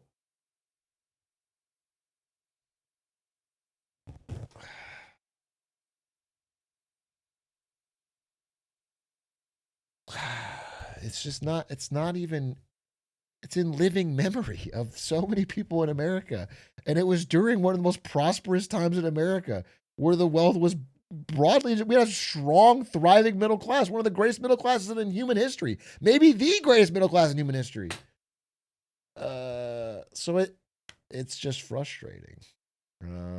Have a higher opportunity cost. This study wasn't suggesting that we should do that, but it was suggesting that the idea that raising taxes would lower revenue wasn't grounded in reality. Now, even with all this, it's important to acknowledge that as people get wealthier, setting up a life in a new country and moving wealth around the globe does become easier. These people are also naturally more high profile than your average run-of-the-mill high net worth individual, so they do get more attention. But in terms of general economic activity, job creation, and entrepreneurship, it's much better to have 1,000 extra millionaires than one single billionaire. And this is what we have overwhelmingly seen in major centers where the wealth exodus is getting the most attention. There is a chart that really puts this whole discussion into perspective, because it highlights just how much of a big deal wealthy people threatening to leave their home country really is. It's right here. This is the total migration rate of dollar millionaires amongst all of the countries seeing the biggest outflows. And no, this isn't me screwing up my graphs again. Okay. The report that compiled these numbers generously said that reported numbers of millionaires migrating in 2024 represented approximately 0% of millionaires at global and national levels. The UBS Global Wealth Data Book estimates that there are about 60 million millionaires in the world today. A few thousand of them finding a new home is not statistically significant. What the fuck, who cares? This is also including wealthy people that just happen to move to countries for reasons other than saving on tax, like avoiding conflicts, political instability, or just moving to a nice place for retirement. But all right. Aiden, let's say moving to for the sake Sweden. of argument that there was some kind of change that actually did scare away a lot of wealthy people. Would that actually be a problem? Well, yes. And places like South Africa, Lebanon, Venezuela, and Russia have over several years seen this kind of capital flight. But it wasn't wealthy people leaving that destabilized these countries. It was the instability that caused the wealthy people to leave. Exactly. Even if we ignore correlation and causation for a second, it's several studies, including some from Nobel Prize winners, have been done on the impact of these people immigrating. What they have found is that overwhelmingly, the biggest loss is the expertise of skilled workers rather than the money of a few wealthy investors. Losing a handful of doctors, engineers, lawyers, and institutional managers hurts a lot more than losing some cash. Money can be printed, and infrastructure can't be taken away in a suitcase, but human capital is both mobile and very hard to replace. Under normal circumstances, these people are far less likely to move away from their home, since qualifications like medical degrees are not always transferable. So yes, this could be a problem if your definition of wealthy person includes high-end skilled professionals rather than just exclusively independently wealthy asset owners. Fortunately, the best way to get these people to stick around is to just make sure that institutions are well run and that people feel comfortable in their home. Anyway, go and watch this video next to find out why it seems that everything from wealth to rhetoric. I mean, I like this video. I agree. It's just, I think we just need to keep hammering home that it's not that crazy. It's not that crazy. It's been done. It worked. It's effective. We already have a massive fucking deficit. It would just be a good idea. It would just be a good fucking idea. This sounds really woke. As a true MAGA patriot, you can't support it. No, I'm sorry. I didn't specify. I'm saying tax the fucking woke. Tax the libs. Don't tax MAGA. Obviously, you'd have to fucking give your opinions on certain things. And then I would know whether or not to tax you. It would be a woke tax.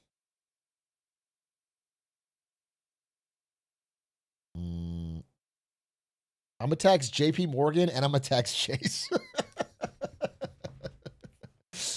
I'm gonna tax them both, okay? And you won't be able to fucking stop me.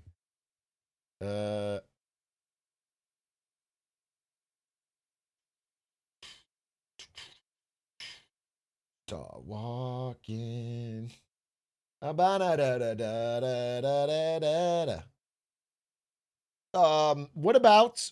about this video about Costco? How a single Costco changes its local economy? There are currently... Wait, it looks like this. How a single Costco changes its local economy. There are currently 914 Costco locations worldwide. Costco's just a really interesting business, man.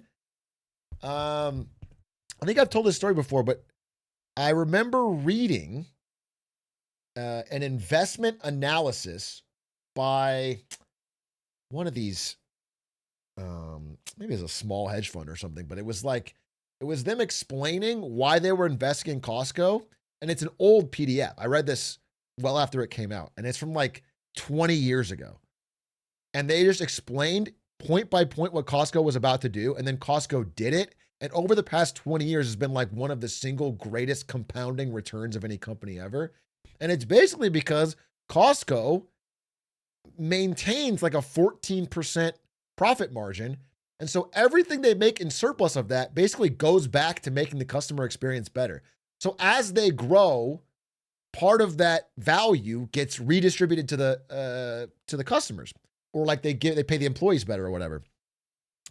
And so it's kind of win-win, mutually beneficial. Like they get to earn more money and then everyone gets to benefit. And so it's been, like it's just wild because like most companies, as they get bigger and scale up, customer satisfaction kind of sags, it goes down. But with Costco, it's actually been the reverse. So it's like this beautiful flywheel. And now when they open a new area, people like have fucking lines around the block. Like people are so demanding for Costco's. They really enjoy the convenience and value it provides. I mean, it's like a pretty successful business. So, I just thought that was a really wild thesis. Like it was a smart investment, and they made money investing in it too. Like it was kind of a win-win-win. So now I wanted to see. Maybe there's a downside though. This could ruin the local economy or something. We have opened warehouses in 14 countries, and within North America, there's usually at least one store within every major metropolitan area, and each one of them has changed the economy directly surrounding it in some unintuitive ways. Their busiest location, by far, is probably not where you would expect it. It's actually down here, just on the outskirts of Honolulu in Hawaii. Despite being only the 56th largest city in America and having 3 other Costco locations within an hour's drive, there is a good reason why this particular location does so much business. And that will all start to make sense as you unpack Costco's unique approach to local economy. My parents have been to this Costco because I remember my mom and dad went on vacation to Hawaii for it was like their big vacation. It was like 3 weeks in Hawaii or whatever. They got one of those long-term stay Hilton Airbnb kind of things. And he's like, my dad's like, the food's too expensive in Hawaii. So they went to the Costco and they bought enough food for 3 weeks. They made all the food in the hotel which is like, I mean, that's smart, but it's also like, well, what's the point of the vacation if you're just going to eat Costco the whole time? I don't know. Maybe I'm too bougie. But that was my dad's vibe. Oh, it's too loud? I'll turn it down. Economics. While the company doesn't release any official data on individual stores, the best estimate that can be made from their public financials is that this location alone did almost $500 million in sales within the last financial year. By revenue, this would make this one single store larger than most public companies. For comparison, that's more money going through these registers than the global operations of Denny's and Smith & Wesson. Now, apart from being possibly the most American sentence I've ever spoken, it highlights— It actually is crazy to think that one Costco does more revenue than all Denny's combined. One Costco in Hawaii. That actually is pretty crazy. It's how these retail hubs can become a massive influence on a local economy. easily on par with other major employers like factories or mines. But then the question becomes, is that influence for the best? There's a well-studied phenomenon that occurs when a big box retailer like a Walmart opens within a local area. Because of their huge economies of scale and unassailable pricing power, they force out smaller local competitors. The rate of business closures materially increases on blocks surrounding a new Walmart location, and when they become the only employer in town, it also pushes local wages down.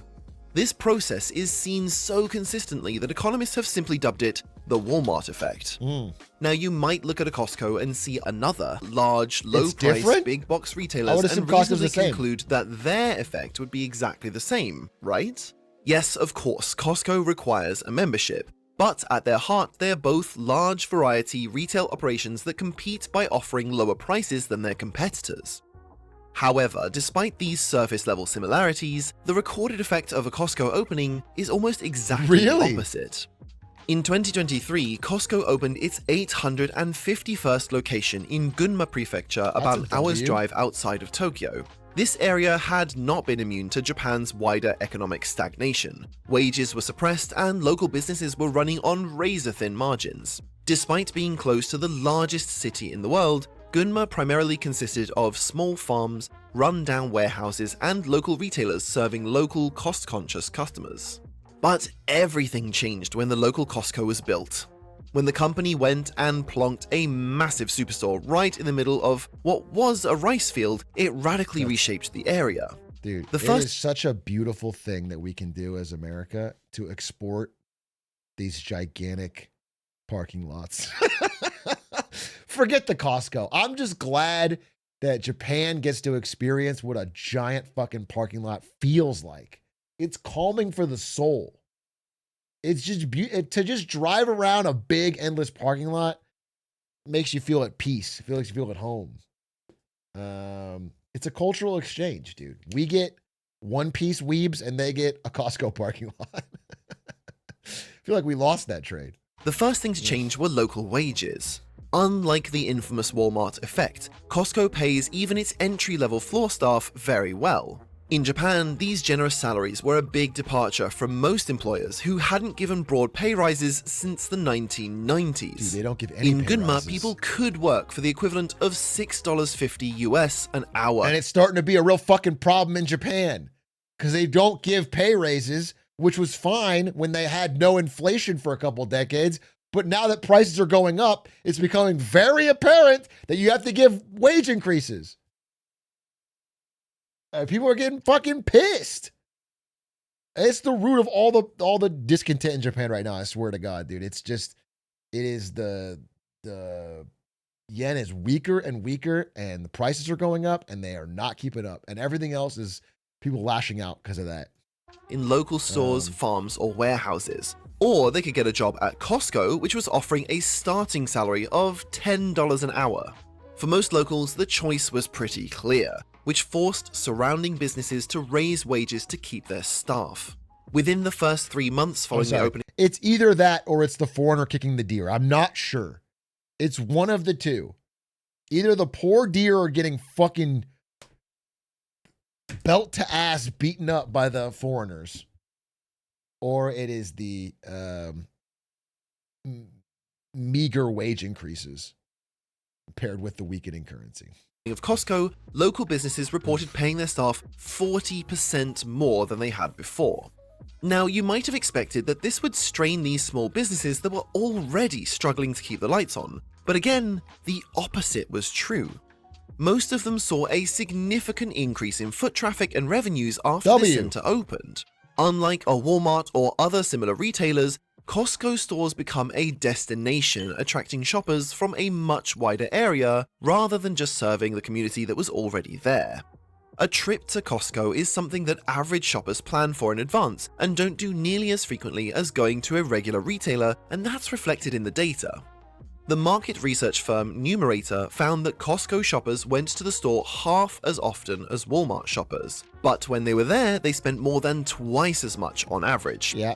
This data also self-selects for the fact that Costco shoppers need to pay a membership, and a lot of them will also shop at a Walmart or similar local alternative for their day-to-day needs.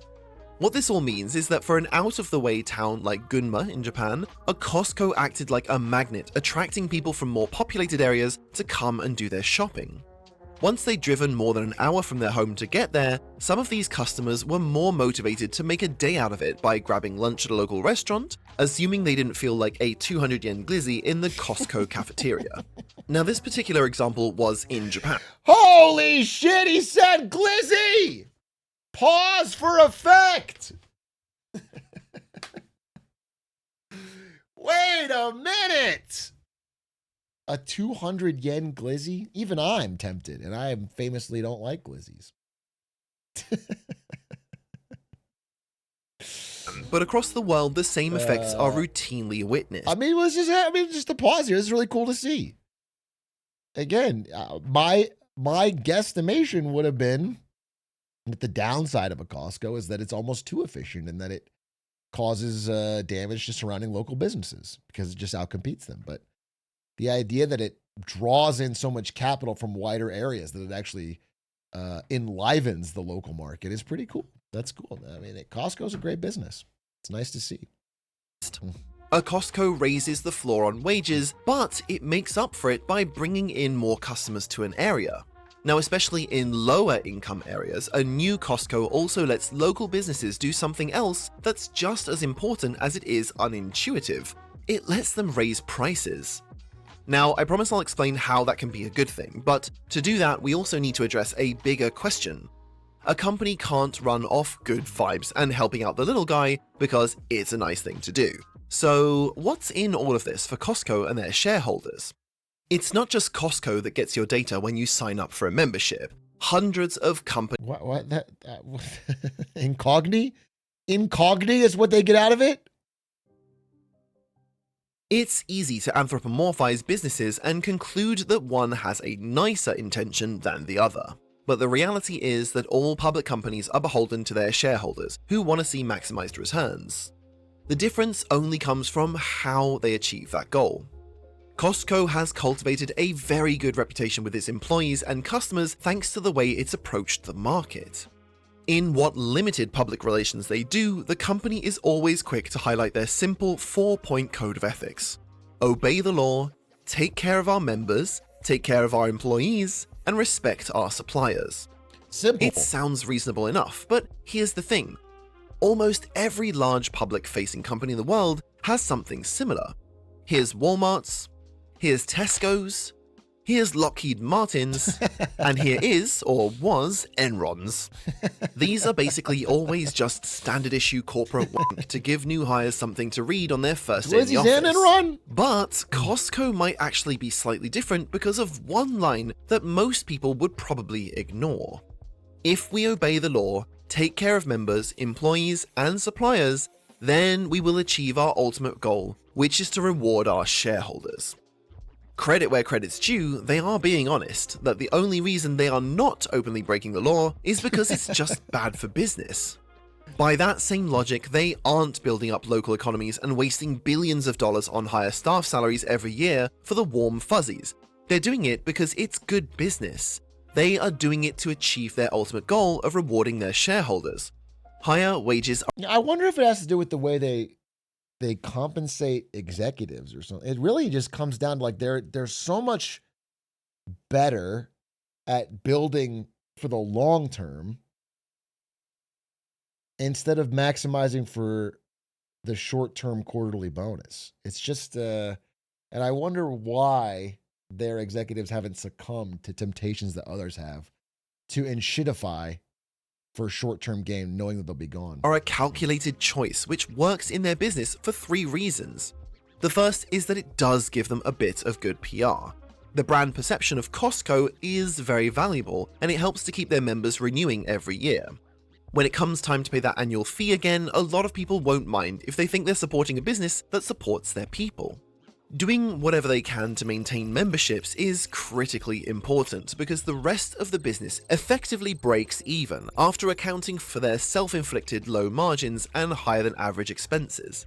But beyond that, competitive wages are a calculated decision to cut down on staff turnover, and all you need to see this is to look at it both ways. On one hand, they pay their staff well above industry standard rates for a job that doesn't require a college degree. But on the other hand, their staff won't be able to find another job that pays as well unless they get a college degree. This means Costco is effectively buying staff loyalty, which for them has been a very good purchase. Hiring and training new staff to work across their stores takes a lot of time and it's not cheap. The industry standard churn rate for retail employees in big box stores is 60%, which means if 100 people start at the beginning of the year, only 40 of them will be left. Dude, I think the churn rate for Amazon warehouses was like, I think it's like 89, 92% or something. I think it's like literally almost every single person who tries it, it was over 150, 120. Let me see. I remember it was being absurdly high, but I don't remember what it was. Amazon warehouse job churn rate. I'm sorry, it's 150% annually.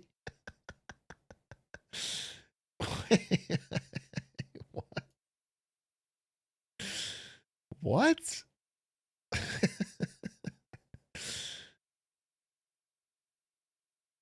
I don't even fully understand that. That's crazy. That's crazy. They burn through 2.25 million employees a year.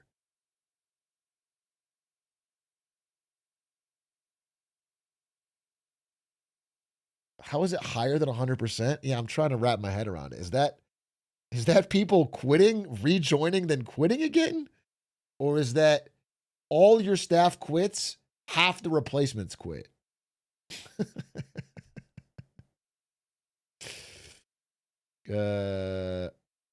I guess seasonal hires. That's crazy. At the end. At Costco, by comparison, that churn rate is only 5.5%, saving them more on training and hiring expenses than they lose through those higher wages. But then, if just paying a good wage actually saves the business money, why don't the other big retailers do the same? Well, a report by the Harvard Business Review actually looked into that exact question, and they found that it only really worked for certain business models. Walmart, by comparison, runs on a churn and burn model that goes all the way up to the store level. Costco rarely, if ever, shuts down a store once it's established, and in the rare instances where they do, it's usually only because they've moved to a bigger location in the same area that'll be operated by the same staff members. Walmart, by comparison, closes down stores all the time, and the roles that the team members play are more compartmentalized and easier to replace. There's also a greater promise of career progression. Walmart has more than 7 times as many stores, which means 7 times as many management positions up for grabs. Those management roles pay extremely well, and for some people it makes slugging it out in a minimum wage job worth it to justify the opportunity to climb up the ladder. Costco, by comparison, doesn't pay its management staff as competitively, and there are just naturally fewer positions on offer anyway because they run fewer locations. Right. This means Costco needs to keep its staff satisfied with the job they have rather than one they could potentially get. Now, whatever the business reasoning, the effect on the local economy is still the same. A lot of people earning a good wage has a lot more of an impact than 2 or 3 people earning an astronomical wage. That can't be right. But again, for Costco, that can't be right, or we would have structured our economy differently. What you're saying wouldn't make any sense. Otherwise, why would Elon Musk have $1 trillion pay package? You know what I'm saying? It doesn't make any sense to me. This is all part of the plan. Costco is not in competition with local business. In fact, it relies on them. A large portion of their overall revenue is driven by those same businesses stocking up on their own supplies. Costco blurs the line between a wholesale outlet and a retail store, which is ideal for small hospitality businesses in particular who may not have the scale to order in bulk directly from suppliers. This symbiotic relationship is further supported by another big misconception about the business. Costco is famous for having an extensive variety of products on offer, oh my God, from gold bars and fine gold bars, glizzies, and what was the other thing? And Enron? Every 5 minutes, I'm getting a fucking dopamine rush. Jewelry to coffins and your annual supply of loo roll. It seems like you really can buy anything from these stores. However, Costco actually offers far fewer individual items than other big box retailers. Walmart manages over 100,000 different stock keeping units. Amazon manages 600 million, while Costco only maintains around 4,000. One of the reasons for this is that while something like a jar of Nutella might be offered in several different sizes at a regular grocery store, at Costco you're getting it in a one-size-fits-all bucket or you're not getting it at all. This leaves an opportunity for local businesses to fill in niche markets, often by breaking up and selling the same items they purchased from Costco warehouses. A 2019 study published by the University of Massachusetts and the National Bureau of Economic Analysis found that after a Costco opened in a local area, prices at local businesses rose, but the reason why this was happening was because the Costco allowed them to move into higher margin products. People coming into the area on a shopping trip, in addition to the staff earning good wages, stimulated local demand, and more importantly, there wasn't the same need to supply budget items to cost-conscious consumers. If people needed groceries, they would go to Costco, but if they wanted something more unique, they would still need to patron local businesses. In plain English, prices rise, but buyer power is maintained because people have more money and a cost-effective supply of the essentials. It's almost like Costco. So based on the logic of this video, we should open up a Costco every 3 square miles across the entire United States and we'll fix our economy. If we just, every Costco, you should be able to see another Costco in every direction you look. And then Taylor Swift performs in each Costco as she travels. And we get infinite GDP. And it's a new third place. That's pretty good. That is pretty good. And when you're traveling between the Costcos, we'll have little Steam Decks set up that you can play Gabe Newell's latest releases on. We've solved it. We've solved it. We've solved it. We've solved it. Costco is gentrifying an area in the best way possible. Back in Hawaii, this effect is particularly strong. Due to the logistical challenges of getting consumer staples shipped into the middle of the Pacific Ocean, a bulk supplier like Costco has become a linchpin for both consumers and small businesses. Prices are still much higher here than they are on the mainland, but they are significantly better than dozens of individual businesses trying to organize their own shipping.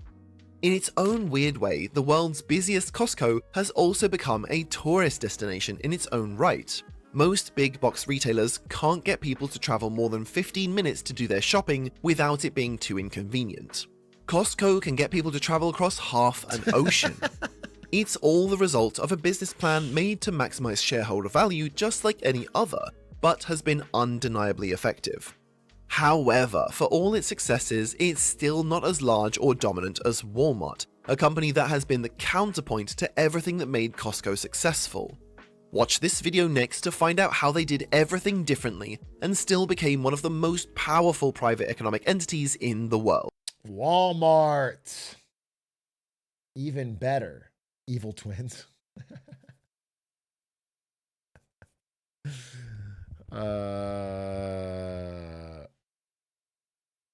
Costco in South Korea is incredible. Dude, Costco in any other country, they get these insane lines. People love it. People love it. And it's cool. They pay employees well. Does well. I mean, as long as they keep the glizzies cheap. Proud HEB sport from Texas. I've never been to an HEB. What's special about HEB? Texas's favorite grocery store. A privately owned grocery store. I'll tell you one store that I always dogged on that I actually tried was, what's it called? Oh, it's like the camera store in New York or on the East Coast. What am I, how am I not remembering? You guys will know it. It's, B&H. B&H, dude. Or is it B&H or B&E? B&H? Yeah, B&H, dude. It was incredible. It had everything you could possibly want, and all the employees were really nice.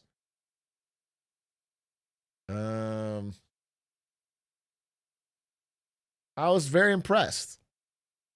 It made Best Buy look like a fucking sack of shit. Straight up.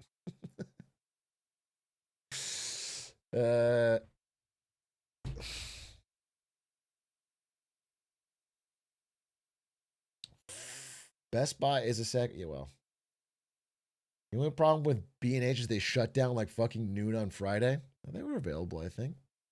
All right, chat. I'm going to call it there. I am back today.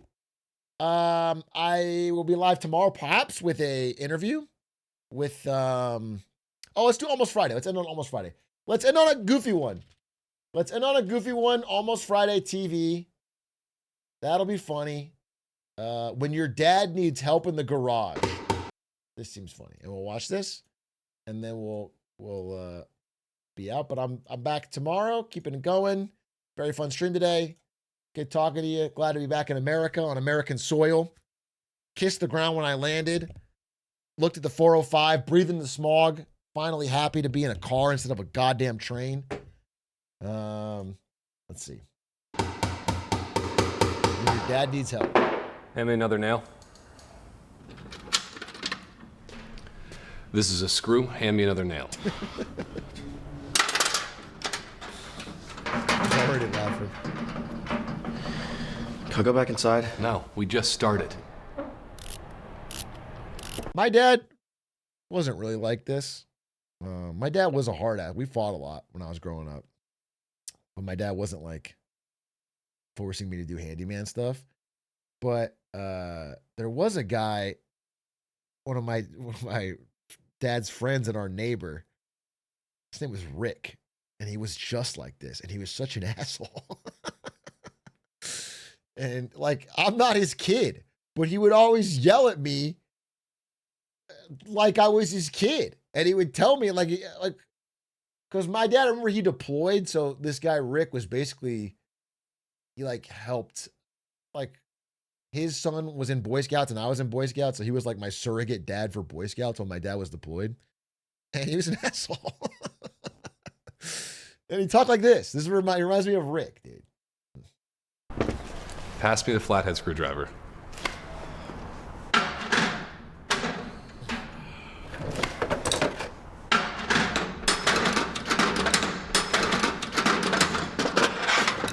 This one? Does that have a flathead? I don't know. Unbelievable! My God! This one. It's got a flathead on it. That's why they call it a flathead screwdriver. God, I wish you knew more about it. I mean, this is like flashbacks. He did like this. And then someone said, I bet he fucked at the Pinewood Derby. He did. That's what I remember specifically, was when we had to build my fucking Pinewood Derby car, and he was such an asshole, but we did win. He was like, I don't know how to build this fucking thing, Rick. You're not my dad. He had a mama mentality for a fucking 8-year-old Pinewood Derby. Tools. Sorry. What are you even building? Something important. Pass me the socket wrench.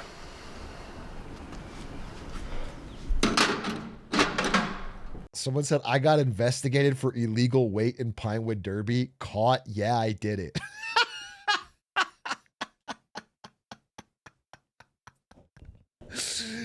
Bro, you fucking cheated in Pinewood Derby with illegal weight?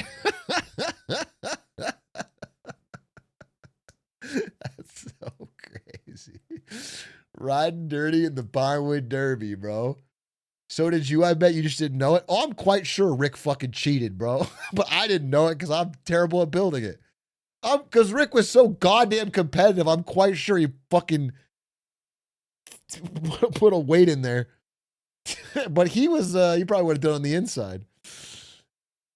Because we did crush, so there's no reason none of the work I did should make that zoom down the track like that.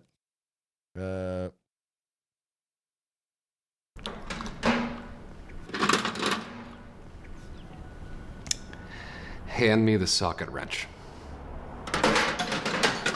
Pass me the socket wrench. Pass me the socket wrench. I don't know what a socket wrench is. Hand me the socket wrench. Can you point out which one a socket wrench is? Hand me the fucking socket wrench. Socket wrench. Socket wrench. Socket wrench. When I open my eyes, they're gonna hand me the socket wrench. Hand me the socket wrench. God damn it! Jesus, Mary and Joseph. You don't have to yell. I do have to yell. If I don't yell, nothing gets done around here. Nobody listens to me. So unfortunately, yes, I do. Maisie said, "This is how I feel helping Linkus." Wait, which one are you? Which one's Linkus? Are you this guy, or is that Linkus? I can't imagine either one of you yelling for the socket wrench. Wait, in what context is this happening? With tools, I'm the kid. Oh, that's funny. That's funny. Do have to yell. Fuck, man. No wonder why mom's leaving you.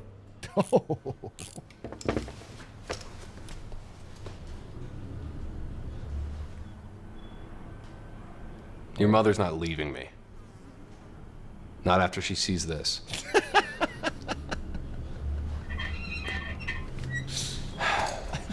Okay, we're done. Go turn off the lights.